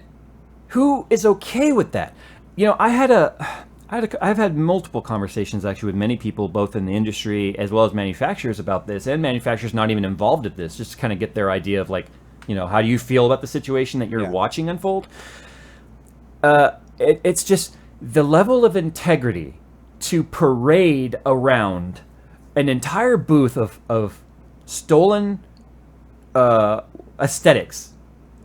To me, is just the level of audacity it takes is just, I cannot comprehend it. I'm far too honest. Maybe I have way too much integrity. I just cannot wrap my head around it. It's like trying to make sense of, like, the universe. You just can't. Your brain can't take it in. I cannot understand this. That's why I finally just stopped emailing back to Shannon, because I wasn't getting real responses. I was getting corporate canned messages, basically, is what I was getting. And that's the other thing that I don't even know how to put it into words. But the thing is if you work for a company and that's your livelihood and you're making your living, you often get stuck in a situation where you can't speak out against the company. Like, you guys know, I speak out against Microsoft constantly now, but when I worked for him, then I never said anything bad about him. But the problem here is the evidence is pointing towards him being the drive for it. I know. It's just, God, it's a lot. It's a lot for me to take. I have no problems with a company wanting to better their product line. That's what we need, right? We need that in the industry. But at what cost and what expense? You cannot say Thermaltake is unaware of the shitstorm they've created. They would have to have their head so far up their ass or in the sand to not realize what's going on when every PC-related outlet is talking about you negatively. Yeah, and the problem is the poll. Look at the problem poll right is now. 48% yes, 3% no, and the other 49% are just to give zero fucks still. But here's the problem: those people who give zero fucks, they're as much an ostrich with the head in the sand as the people walking in the Micro Center, not knowing the history, not knowing the difference, and just grabbing one. You know what I mean? And that's where the bulk of the sales. And they're going to look at it and be like, "Well, that's 3 times cheaper, so I'm going to get that one because it looks like the same thing." Like if you ever had that growing up, if you ever had like your mom, you go in there and something, she's like, oh, you want the Super Soaker? And she's like, well, this one looks the same. It's like 3 times. No, it's not. It's like Walmart. It's like Walmart Super Wetter. Exactly. Yeah, it breaks on you 3 minutes. Oh, by the way, I want to point out too that a lot of the reservoir combo units that I showed a picture of, this guy, nope, not that one. This guy here on the right. There's been a lot of for several minutes. Yeah, it's the D5 reservoir combo thing that looks like a cross between XSPC and Bits Power. There's been a lot of people posting up pictures of their acrylic cracking already. So you're gonna get what you pay for, guys. The knockoff is always made with lesser quality. There's no doubt in my mind the W series cases can't even come near the Case Labs quality. There's no doubt in my mind. When he no, because one's like handmade machine, the other one's stamped in a factory in China. My door here. Okay, I almost feel like taking a piece off my system here just to show. So, also, just to be clear, I'm not dissing China. 99% of the things I own came from China. But at least those companies in China that make their living off knockoffs even tell you it's a knockoff. Buy this, it's cheaper. It's the same, it's cheaper. Yeah, I'm not nearly as pissed at a company if they're like, yeah, our LED light bulb is just has the same specs and it's just like the Philip Hue in a matter, unless they're like we blatantly took their shit apart and like made the exact same thing. Yeah. Right, like the knockoff iPhones, those piss me off. Even though I don't really like, even though I have an iPhone, I'm not an Apple fan. I don't like Apple. I don't like Apple as a company. I really don't. A lot of people are saying this the same as Samsung phones and Apple phones, but they look enough different to where you just have to be completely non-tech enthusiast to confuse the two. But this is different. This is identical. LG had to actually print their name on the bottom of the case just so you'd know it's different, but at least they did it. I thought it was a 1+1 at first. I know it looks. I mean, other than the back, it looks a little different, but the camera placement and everything, you could easily confuse these two. But how many different ways can you make a phone? How many different ways can you make a case? It's a square block. No, and that's just it. Is the case is large enough? You have a lot more options. You even have, color is involved. So the new product line tour that was put up on the Facebook of the new line of Thermaltake stuff. I have to could consciously say Thermaltake. I just by default now I'm saying Thermaltake. When he opened up the side panel with the big window on their Extreme Series chassis, it was like flexing around and wobbling like crap, and you could see the inside and how terribly manufactured it is with super thin aluminum, and it's very flexible. Well, it has to be to hit that price point. Right, exactly. That's what you're giving up though, is the quality of it. Yeah, and but when you visually see it over the internet, it looks the same, so you're gonna make the assumption it's the same quality. I don't know. Maybe I'm crazy. Maybe I'm the crazy one in all of this. I know I'm crazy, but in this particular subject, maybe I'm the crazy one. I don't know. But I mean, I don't think I am, considering there are. It just feels like the entire modding community is boycotting Thermaltake right now. First of all, which is funny because they said in their video that they built these cases specifically to appeal to the modding community, which is just completely shunned them. First of all. Yeah, I don't know. I honestly do not know. And this is the part that I'm really trying to fathom, and I wish that I could get a straight answer for, is there's no possible way that you could have thought that the modding community, the people that buy these cases by the dozens and build them into things, were not going to recognize that it was a clone. Yeah. Like the outside of it. That's what I really don't understand. And the other thing is, if you're a company, your brand is everything. Like even to Jay and I mean, even as like little small businesses, it's like your brand is everything. It's unique. And the fact that Thermaltake is trying to encroach on other brands like that doesn't really make sense to me. It seems to me like it would be in their best interest to make their products look like they are Thermaltake. I mean, at least glue a giant aluminum thing to the front of it to make it look different. The only reason to make it look the way that those cases look is so that you mistake them. That which is, like I said, you go into a brick and mortar store, you go to Fry's, you go to Micro Center or whatever, you want to buy a case. But that's the thing. They're going to be sitting right next to each other, like the suppressor F51 and the R5. As a consumer, aren't you going to be scratching your head going, what the heck? Especially when they're the exact same price, first of all. Yeah. I mean, aren't you going to be like, I can guarantee you, though, that based on what I've seen so far, the suppressor probably won't have the same build quality as Fractal. I don't know. I see a lot of people saying, like, Jay's getting angry, Jay looks like Trevor, Jay's freaking out. I almost feel like this is turning into my new rage topic. Remember how it used to be the Titans when Boogie helped me, like, do the rage videos, the satire rage videos? We thought we knew the company. What's that? Oh, yeah, you kind of glitched out a messed up. second. Yeah. No, the the satire rage videos I did about Nvidia and the Titan. Yeah. I almost feel like I need to do one for Thermaltake now. Pull a boogie. Yeah, and I think the thing is actually this is a little bit personal to us too. It's like, you know, I'll throw it out there. This is my community. It's the community. We thought we knew the company. We thought we knew the players. Haters gonna bait. It's that's what makes this really, really hard to You know swallow. what's sad is at PDX, I started thinking to myself, I didn't say it to anybody, but I was just thinking to myself, wow, Thermaltake's really starting to step up their game. Because to me, Thermaltake was always like the shit company. I hate to say it, but it was always like the shit company that made the shittiest products. They were the least put it this way, expensive. all the cases I had like in the 80s and 90s were Thermaltake, and it was because they were just cheap yeah, shit. their power supplies were junk. Yep. I mean, literally everything about Thermaltake was kind of like was like junk. I hate to say it for anyone who owns Thermaltake, but it was cheap. But it was cheap, and that was the point of it. But they're trying to up their quality. But the thing is, this just kind of goes to show they don't have the engineering manpower to even think for themselves. And that's the thing is, how hard is it to make a case look unique? Look at Cooler Master. I could get down there and etch something on the door and make it look unique. If they had even made a conscious effort to just put some racing stripes on it or something to set it apart. Or even NZXT, the way they do is they build the shell, which they use across 3 or 4 different cases, and then plop different plastics on it. But that's my point, is the whole exterior of the case is purely cosmetic.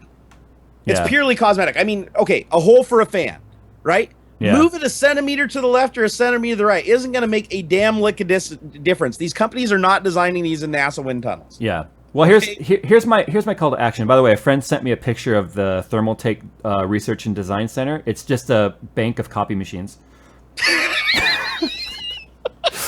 I thought it would be like a telescope looking in the window of the competitor. Nope, it's the Thermaltake R&D Center. It's just a whole bunch of copy machines. Oh, so, hey, hold on. I just got a tweet from Yuri saying, what the fuck is that thing on your nose? Jay and I were talking about it before the stream started. I don't know. I got a red dot on my nose and it's angry today. It's not a zit or anything. It's just like, I don't know. I got like a little scar there when I was younger, and for some reason today, it must be Christmas because it's like glowing and shit. Jerry's got the pox. I get hair. Okay, so I thought about doing a call to action of, guys, everybody boycott Thermaltake. But you know what? I won't do that today, because that's not right of me to do either. It's not right of me to use any sort of influence to try and agree or to try and manipulate sales in any way. But here's what I will call upon all of you to do. If you are okay with buying a product that you know takes revenue out of other companies, all small companies, I want to point this out. The companies they've copied are small companies.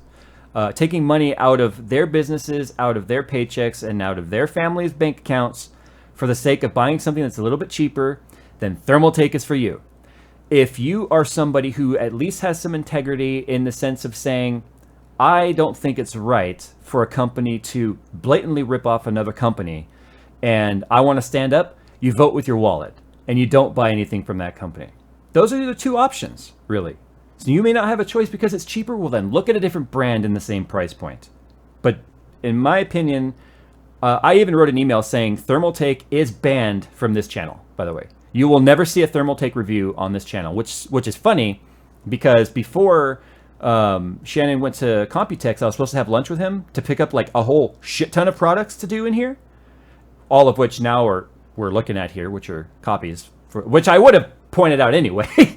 But we were supposed to have lunch, and it turned out to be his birthday, so we postponed it till after he gets back. I emailed him and told him, keep your stuff. You're banned from my channel. I'll never have anything to do with you guys. I don't work with thieves. I wrote that. That was word for word what was in the email. So yeah, I haven't written them, but I'm not going to do any reviews of their products either, because this is the way that I see it is the only way that they can start rectifying this situation is if they do come forward, admit what they did, and pull the product lines, which they're not going to do. Teddy G210 says, what if I already bought something from Thermaltake? Does that mean I don't have integrity? No, obviously you just answered your own question. No. You just answered your own question. It's not, if you already own the product, I don't even necessarily recommend that you go buy another one, because then you're wasting money. But we're talking about people right now who are searching on the market or are going to be looking in the future.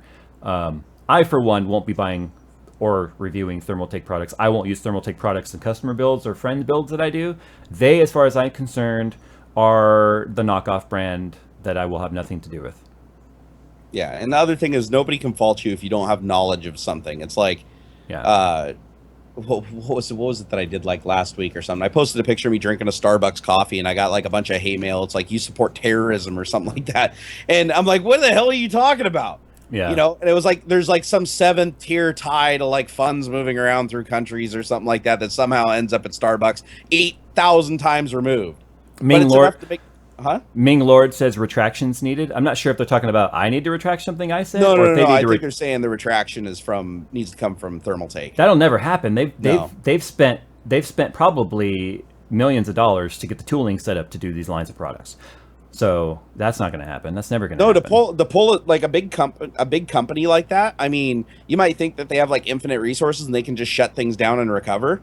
You'd be surprised. All it takes is two or three big flops happen at the same time, and a big company can go under. And what's funny is the only company here that probably has the money to fight them on a trademark or whatever. I don't remember what it's called when, like, how was Apple suing Samsung because something looked the same? I don't remember. Whatever that law is. Cooler Master's Corsair is probably the only company that could afford to fight them in court. But who would go to court over a fan? That would never happen. So, all right. Well, that's all I wanted to say about it. Jerry, any last words on that? I'm just a little disappointed and sad. If you guys can't tell that I get worked up and passionate over this, hello, there should be no question about my passion of this community.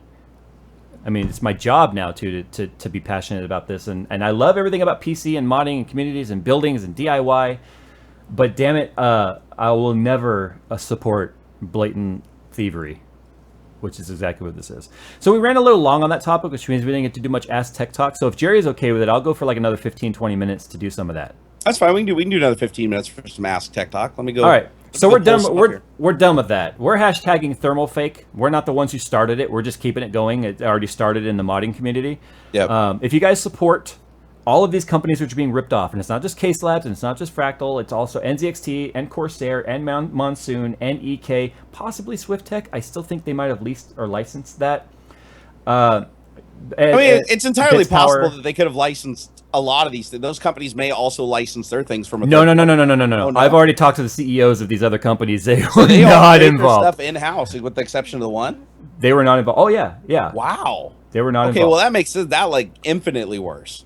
They even copied EK's like water block bridge thing. And guys, this has nothing to do with the copying thing. Some people have said that they've copied the water block design. I don't agree with that at all. The water blocks don't even look close to similar. So I'm going to disagree. Yeah, with like everyone. I said, there was a couple things in there that I looked at, and I'm like, okay, now you guys are just reaching. But Yeah. there's more than enough to confirm that it doesn't end with these cases. This is something they've been doing for a while. I'm going to tell you guys not to buy the Thermaltake water blocks for the GPUs as a water cooler, and here's why. They advertise them as being full cover, but they don't touch the VRMs. The VRMs are completely uncooled, untouched, and sandwiched with a piece of plastic on top of them, so your VRMs will overheat. At least VRMs on an air-cooled card has downdraft from the fans to help cool them. Thermaltake is getting ready to blow up a lot of people's graphics cards, just so you know. So don't buy Thermaltake water blocks for the GPUs because they are a terrible design. And the only experience that I have within the last 10 years with Thermaltake is I bought their Zazer 5 case, which was a badass-looking case, heavy, but badass-looking case, and I do have to admit that the power supply in it did catch fire. Like, literally, fire came out of the back of it. Yeah, you told that story before, how it freaked Yeah, out. that was the one. That was my server I used to have sitting right over here next to me. And yeah, I told you it was like I looked down in there and it was like a little campfire was going on in there. In fact, I need to show a picture of this. Oh, why don't you go ahead and pull up hashtag AskTechTalk, get some things queued up while I show this picture here. I'm on it, bro. Because I do want to show at least that this is not just me being facetious and like, don't buy Thermaltake water blocks. I'm going to show you guys. We'll put it this way, guys. As YouTube presenters of products, it's not necessarily in our best interest monetarily to like blacklist a company, but integrity wins over everything. What kind of sucks about the whole thing is I thought that Thermaltake's next level, or what was it? Their case that was almost like modular, where like all the different pieces were separated. The GT something or another, I can't remember anymore. I thought that was a pretty unique case. Granted, I didn't think it was pretty. I thought that was a neat case, and before I find out another company designed it and went under like 10 days after. Yeah. I know which case you're talking about though, and that. Oh wait, was that the one that had like the little pod sticking out of the side? Yeah. Funny story. Razer actually. Remember when Razer was creating that modular design that was almost an exact duplicate of that? Right. So other people are stealing designs here and there too, but Razer never went to market with it. They were just Yeah. spitballing at that point, but still. Gosh, I need to find this picture. Well, here, while you're looking for the picture, let's ask some questions. So Nathan Young asks favorite motherboard manufacturer, and he's asking both of us. Here, why don't you start? Who's your favorite motherboard manufacturer? You know, I know people are going to call shenanigans on this, only because you know they are a supporter of the channel. Is the EVGA cases for X99 this time around? Yep. I've got a lot of different X99 motherboards in here, and my EVGA ones have still been the most stable. Not necessarily the highest overclocking one or even the highest RAM overclocking ones, but they've been the most stable. So I really like what they've done this time around. They completely revamped their R&D department for the motherboards because their Z77 stuff was like nearly sunk their motherboard department because it was so badly received. Z87 was kind of like the rebirth, and now Z97 and X99 EVGA motherboards are fantastic. I'll be honest, my favorite is Asus, and the problem is I haven't really used any other motherboards except for one generation of computer. I went with Gigabyte, and I wasn't too happy with it. Yeah. But I've always loved Asus motherboards. I've only ever had one fail on me ever, and I've been using them since forever. Yeah. Okay, so I got the picture up here. Okay, so guys, here's the water blocks. And this is why I'm going to say I don't agree. Dang you, Logan. Or Tom, Tiny Tom Logan. It's one of those websites where when you click off to the side, it's actually a hidden button to click through for an ad. Those bastards. So, okay, so here's the water blocks. And they're kind of like, look at the water blocks. They copy water blocks. No, Coolance looks different. EK looks different. Thermaltake has their own design. But do you see here on the right how it's a full cover water block? See how they copied the bridge, first of all? The bridge is like a copy of EK. When you flip it over, here's an EK water block on the left. So you've got your core coverage here, you've got your RAM coverage here, and then over here, this raised part is your VRM coverage. So the heat of the VRM is absorbed by the block and removed by the liquid. You'll notice over here for the same graphics card from Thermaltake, it's just a big giant piece of plastic to make you think you're getting a full cover water block, but the only thing being touched is your GPU and your RAM chips, and your VRMs are over here with just these tiny little slits, I'm assuming. Oh, interesting. To cool the VRMs, which are not going to get any cooling. Case flow, airflow can't get in there because it's sandwiched up to the PCB. It's only a few millimeters of space. So, yeah. But you know what? It might be a bad design, but at least that's their design. Maybe. That maybe. Absolutely maybe. That's a big maybe. So the fact that they even market them as full cover is already deceit, in my opinion. And this is coming as a water cooler, not even as anyone, you know, interested in any of the product line. It's just, you know, what makes a water block considered full cover for a GPU is that it touches GPU, RAM, and VRM and MOSFETs. That's what makes it full cover, and in this case, it's a lie. Yeah, and it's actually worse because they're actually covering up components and restricting airflow to them. Right, which normally without giving any heat transfer. Yeah, at least in an air-cooled graphics card, you get downdraft. Yeah, it's like if you're just going to make a partial water block, then just cover the water block so everything else is at least exposed to airflow. Mm-hmm. All right. Okay, let's now see we can do Ask Tech Talk. That's our favorite time of the show. All right, what do you guys... Oh, now everybody wants to know our opinions on every company here. What do you guys think about Bulldog or Corsair? I don't even know what Bulldog is. Bulldog is their new home theater PC case that they made. It's got some kind of aggressive angles. I thought it looked like an ROG product, if you want to know the truth. I thought it borrowed a lot of similarities. God, this is like a theme today. I thought it borrowed a lot of design aesthetics from like what ROG from Asus would kind of come up with. Yep. But then again, Corsair and Asus do work closely on product lines, so it could be a collaboration from behind the scenes for all we know. Gotcha. But yeah, it's a modular, small form factor. I shouldn't even say home theater PC. It's a bare bones, first of all. So it's got what they consider to be one of the most efficient power supplies in it. What's the small form factor power supply? I forget what it's called. It's not. Oh, the really small one? I don't even know. But I have a case with one in it. Yeah, it's like one of those. They even have a water cooling kit available for it. I mean, it's really neat. Very small and compact. That's Bulldog. I think it looks cool, and I'll probably even get to review one. I've already been talking with Corsair about doing reviews. Now, Asus, EVGA, those are companies you probably don't want to copy their designs because they probably have mighty legal departments. Hello? You there? Yeah, I'm here. Okay, I was just making. I was just trying to think of who would copy though. I mean, they all control their piece of that pie really, really strongly. Yeah. Me personally though, I do like Corsair products. I absolutely do. I'm using a Corsair keyboard right now that I Okay, like. It's the first keyboard I've used that pulled look me at away look from at DOS keyboard. look at the chat. Apparently, it's SFX.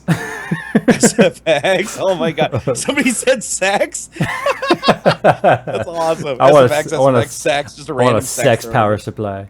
Oh my god. All right, so here, let's see. Matthew says, I will never buy anything again from Thermaltake again. Now I'm going to sell my Thermaltake PSU. Wow. You might be getting an upgrade if you do that. Yeah, probably. You're probably better off without a PSU at all. No, I'm just kidding. I'm not going to fire. I'm not going to be like that guy. But at the same time, guys, if you already have a product. Hold on. Dead BC77 say Jay's an NVIDIA boy. He don't even want the Fury sent to him. Bullshit. I've been working on a Fury review for 2 months. Yeah. Take that. I will be between being a fanboy and having a preference. I will be reviewing a Fury, and in fact, another company hit me up today that will remain unnamed, asking if I was interested in doing a review of an upcoming unnamed product that tends to specialize in AMD graphics cards. And my response to them specifically was, yes, absolutely. The audience deserves to see what the ATI team has been up to after being quiet for 18 months. So you can just eat shit. And the other thing, guys, Jay is at the core of everything, above products, above brands, everything. He is an overclocking performance nut. If AMD came out with a card tomorrow that dominated everything by a decent margin, I'd still overclock it. You'd still run NVIDIA? No, I said I would still overclock it. Yeah, no. That's my point, though, is I'm saying if AMD truly did make a better product, that's what you'd be running. You prefer NVIDIA right now because, for all intents and purposes, NVIDIA is better for you. I'm interested to see. I mean, there's some leaked documents that have made their way around in terms of what pricing is going to be. And if pricing is indicative of performance, it's going to be close. It's really hard to tell. I wouldn't exactly want to go ripping out all this system, but I don't accept money from NVIDIA or EVGA for using products. So for poor people, man. I can just get down there 5 minutes in a screwdriver. And I'm done. I would have no problems putting it in my test bench because my test bench does gaming and stuff over there too. In fact, it does all my like everything you do does gaming at like level 10. Sorry, I hate you, Jason. Like right now, I've got two 970s in there because I'm doing all the 970 versus 980.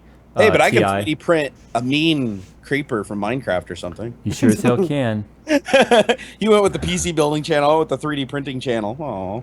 You're kind of an all-around encompassing. I know. I channel. Still have yet to settle on a demographic beyond I can call it nerdy. But what is there in life you can't call nerdy? Oh, which leads me to tell you guys, I'm actually gonna finally be reviewing a Tesla, a P85D, almost 700 horsepower, all-wheel drive. It's gonna be the most powerful powerful car I've driven. Period. What's the matter? You couldn't review the wall? The wall? Yeah, that's that Tesla home powered thing. Oh, I sent a mail and they didn't respond to me. Elon doesn't like me because I'm fat. Oh, he can't fit in the car. He said the power panel, he can't put it on the wall because then I wouldn't be able to like fit through the corridor. So it's only like a couple inches thick, but it was enough to make him concerned. That's rude. All right, grab another question here. All right, let's see what we got here. Here we go. Jedi with Butter asks, hey, what's the best 3D printer for beginners on a budget? Love the vids bar and want to print. Well, the only 3D printers that I have experience with like firsthand, and that's the thing with me, is it's like I try not to recommend things I haven't tried myself, is if you're going budget, you can look at the Robo 3D. Also, I have a couple of other 3D printers on the way that I'll be reviewing over the next month. And so I'll be able to give a broader variety, and some of those are actually at a lower price point, even like under $600-700. So there's a lot of factors. People always ask me like, what's the best beginner 3D printer to get? You have to think about build volume, what you're going to be printing. Smaller build volume is going to be infinitely cheaper, just like with inkjet printers. Large format printers cost infinitely more than the smaller ones, even though they print at the same quality. So there's a lot of options out there. Just keep watching the videos.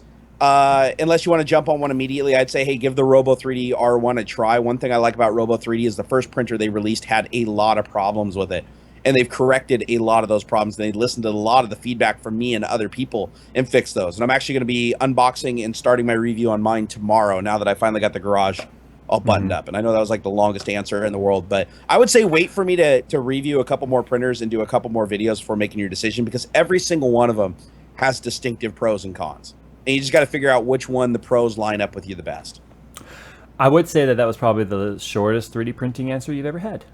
Oh, thank you, thank you. I'm really trying. I'm really trying, Jay. You're like, but then if you want to step it up to the next level, then you go on for like another 20 minutes. But I will tell you guys, this weekend I am starting to print the Stormtrooper suit. The first pieces for my calves, the calf pieces, are sliced and ready to print. So I'm getting some printers set up in the garage, and I'm going to start printing those out this weekend. If they fit, if they come out and they fit around my gargantuan calves, then we know we got the scale right, and we're going to proceed with the rest of the suit. And that is going to be a lot of videos.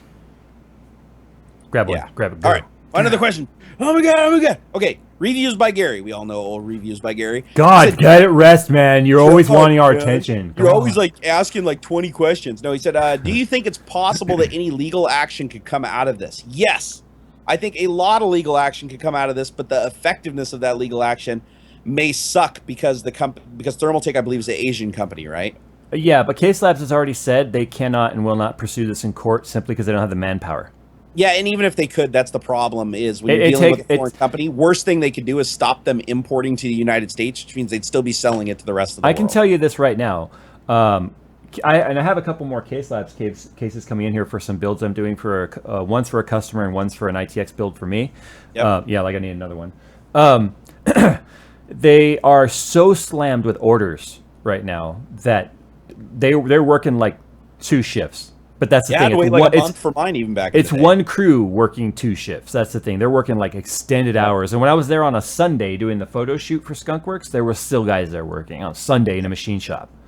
So, another thing is, if you like Case Labs products and you want to build Case Labs products, then give them like $100 million and just buy their damn company. Everyone's like crowdfund the lawsuits.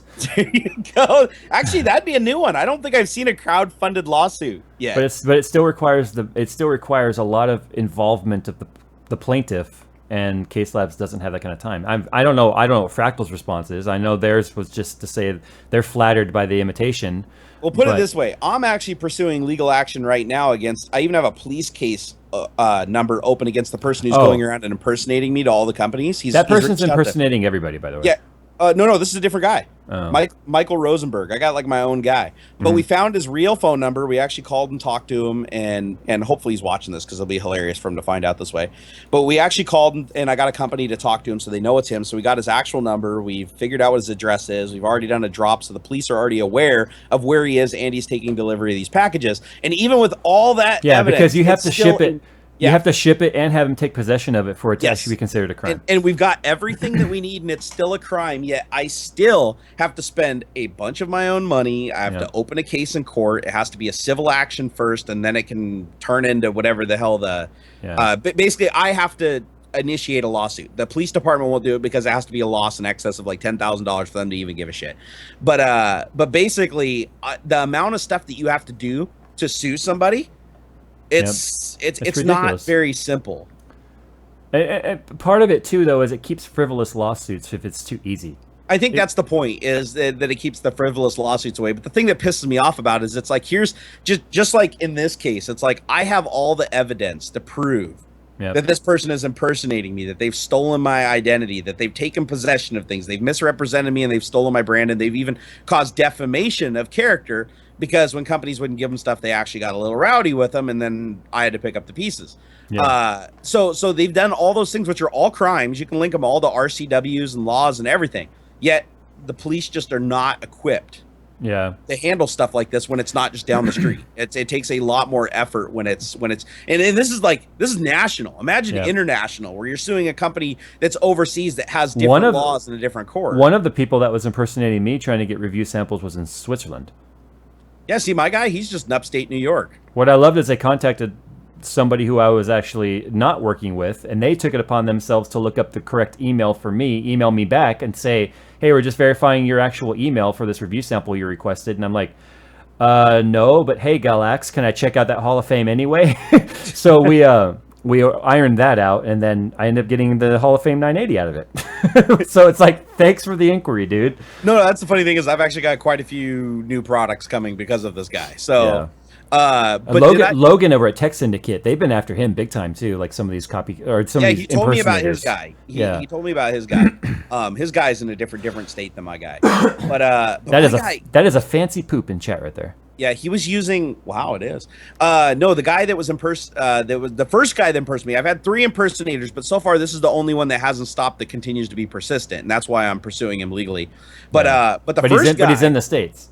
yeah, he's in the Oh, States. He's in good. New York. I know his real name. I know his real address. No, we've got everything, but still, I can't get the police to move until I officially file a lawsuit against him, which I'm in the process of doing. Yeah.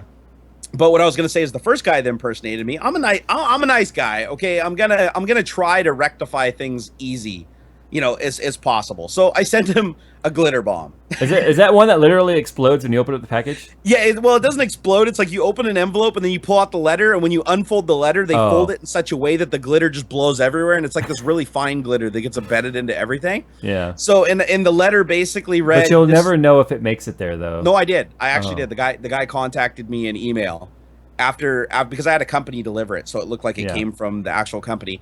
And so he got the glitter bomb and he replied back, and he's like, I'm really, really sorry. I got your letter. He's like, all my friends are doing this now, and I just thought that I could get away with it. I won't ever do it again. And I've been kind of keeping tabs on him. Yeah. And he hasn't attempted to do it again. But yeah, basically I just put a letter in there that said, this is the only warning and glitter that you're going to get from me. Back off. And he did. So, and he contacted me after that. So, but yeah, it blows my mind what these people do. I mean, it's identity theft, defamation of character. What's someone saying get Chris Hansen from Dateline involved? Have a seat, sir. Do you know who I am? But the nice thing is even for all their effort, they've yet to fool a single company into sending them a real product, because companies, marketing departments for the most part, are smart enough to actually just go to your site and get your real email address and get confirmation. And so far, every company has. Yeah. So the guy hasn't been successful on any level. So I don't know why he keeps doing it, but sucks. Because eventually somebody, it's like those people who do those spam emails or those spam phone calls. Eventually someone will be dumb enough to send something. Yeah, and I think that's what they're hoping for. I mean, he was really grasping. He could probably get all the battery banks he wants. Oh yeah, if you want battery banks, those are easy to come by. But this guy was like looking for. I mean, he wanted 3D printers, toothbrushes, $100,000 3D scanner. I mean, dude was like, he was shooting from both ends of the spectrum. Send me something that's $5 all the way up to something that's like $100. He was literally just shotgunning it out there. He was just shotgunning it out there. And then he was using a reshipper in Oregon.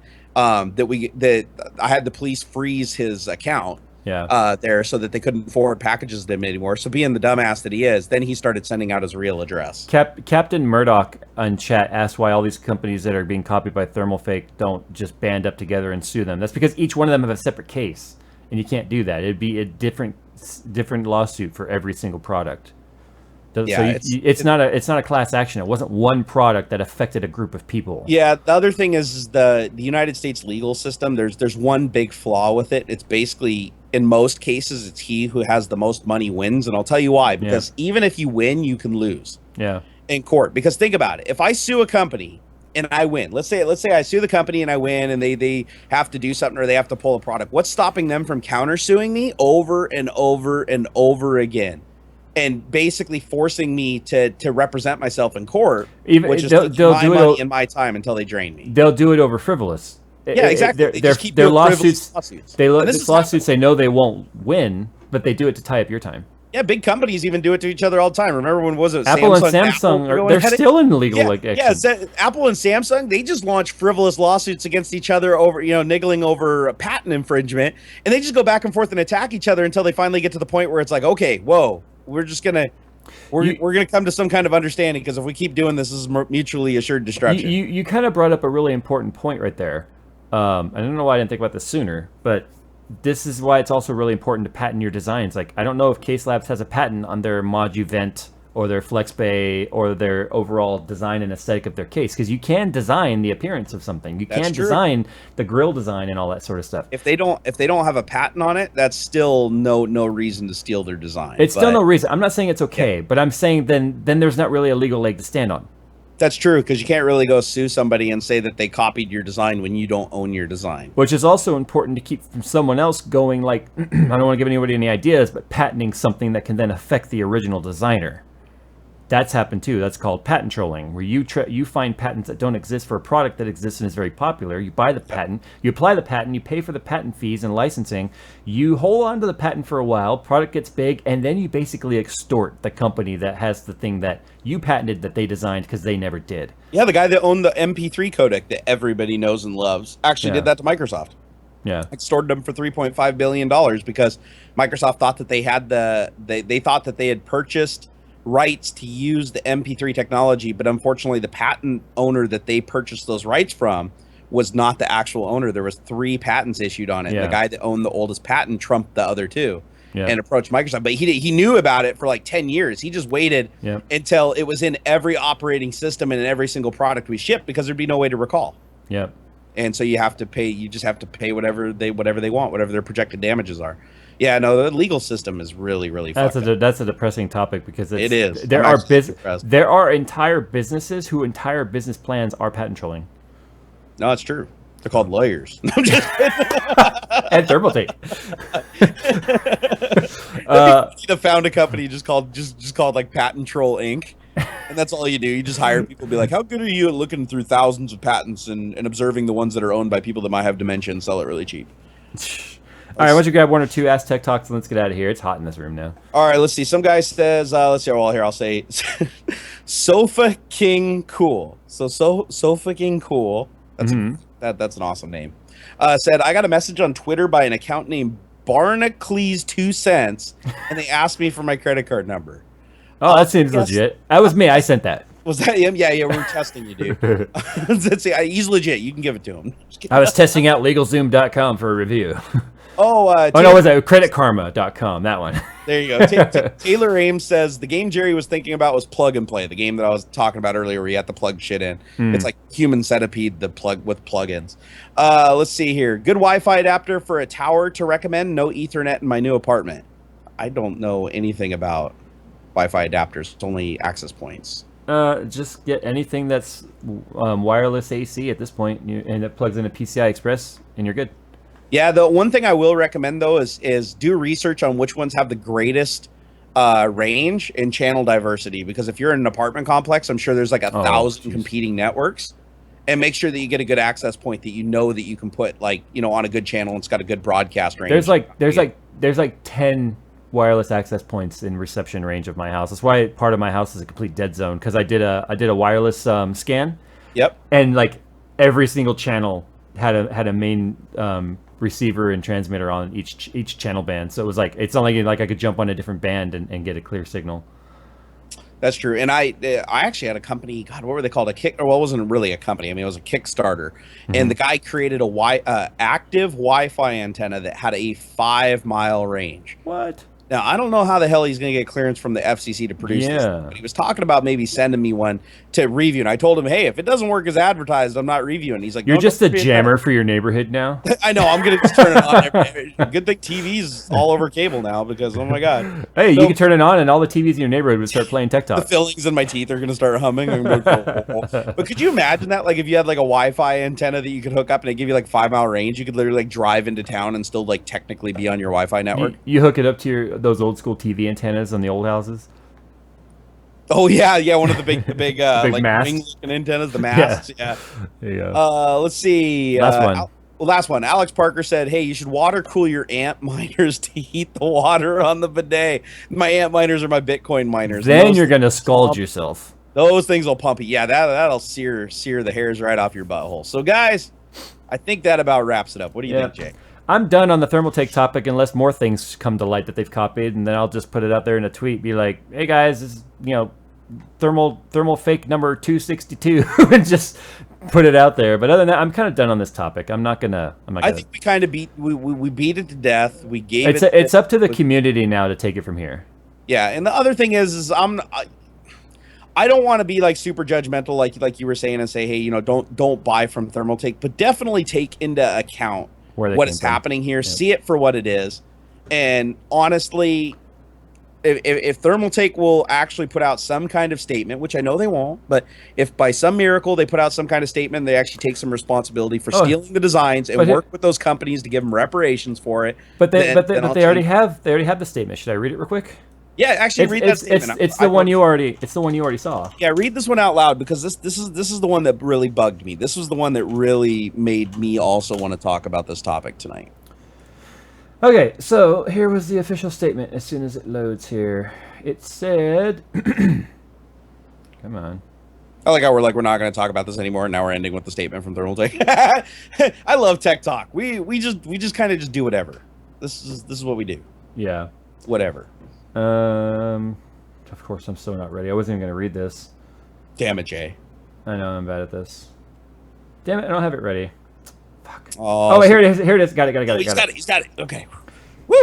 They say, hi guys. Sorry I didn't respond to this sooner, but in Taiwan it's just now like 7 a.m. This was on June 2nd, by the way. First off, anyone who has seen these cases, they are in no way, as far as fitment and functionality, a copy of anything. You notice the wording there. Yeah, he's specifically saying that, yes, they are absolutely a copy aesthetically. Right. Yeah. The scalability and modularity is simply awesome. That very next statement basically implies that those other cases in question are not modular and scalable, which is a false statement, first of all. Absolutely. As far as the exterior appearance, we chose a design that ideally fit everything we wanted to accomplish with the design, and similar with the panel grill designs. Basically, we wanted something that looked like a company that we thought looked better. Yes. It's only partially about appearance and more about what will provide best airflow without sacrificing panel integrity and rigidity. So now he's on a tangent about something that's not even related to what they were being accused of. Yep. Lastly, do remember that as a chassis manufacturer, this is what you commented on, which is so ridiculous. Lastly, do remember that as a chassis manufacturer, we all make cases, and if you remember, we all used to have beige boxes. It's not about copying anything, it's about what makes the best fit for the design you are trying to accomplish. We are pushing the limits on many things as far as performance and feature sets, and I'm glad that you think our chassis is so awesome. Because if you really like it that much, you will like the price even better. Stay tuned to see more cool stuff from Computex. Yeah, so you can see right there, the whole goal was to make it look the same for cheaper to undercut. Yeah, and the thing in that opening statement says, speaks volumes for the whole thing. He specifically nitpicked out the two things they did different on purpose. Yeah. Because he can't say that we didn't copy anybody. He has to say we didn't copy the inside. Yeah. He didn't say aesthetics. He didn't talk about the outside. It's like he specifically dodged that. And that was the first thing I said. I said the insides are different. I gave them credit for that. The insides are different. But everything that you see that matters is the aesthetic copy. Yep. Well, there you go, guys. This tech talk was a bit more serious than normal. I think we still had fun. We came up with a product of our very own. Pretty soon, I'm sure the thermal bidet is going to be out there. The water-cooled thermal bidet. Oh my God! Everybody hashtag thermal bidet. Yeah, but it's gonna be Thermaltake's thermal bidet. Yeah. I'm pretty sure the R&D department has already drawn up specifications. Yeah, they've already photocopied the screen. Yeah, they're probably gonna post a picture of my toilet here pretty soon. Yeah, it's actually you on it, but your face is like blurred out. All right, guys, I'm gonna go ahead and roll that outro. Jerry gets to sing this one, and thanks for watching, everybody. If you enjoyed the video, if you enjoyed the fact that we at least tried to give it to you as real as possible, hit that like button. If you go and sub to Jerry or myself, if you guys never have, it's worth it. I promise. I like subs. We make shitty videos, and that's what makes them great. Jerry's like, my video ain't shit. Yeah, it is. No, they are, but that's what makes them cool. Absolutely. As always, guys, we'll see you in our next videos, and of course, Tech Talk next week, 5 p.m. Pacific time. Take it away, Jerry. Thanks for watching Tech Talk 79, where Jay and Jerry are not dicks, except for when we are talking about things and stuff. Sometimes technology, sometimes not. Catch us next time. Thursday, 5 p.m.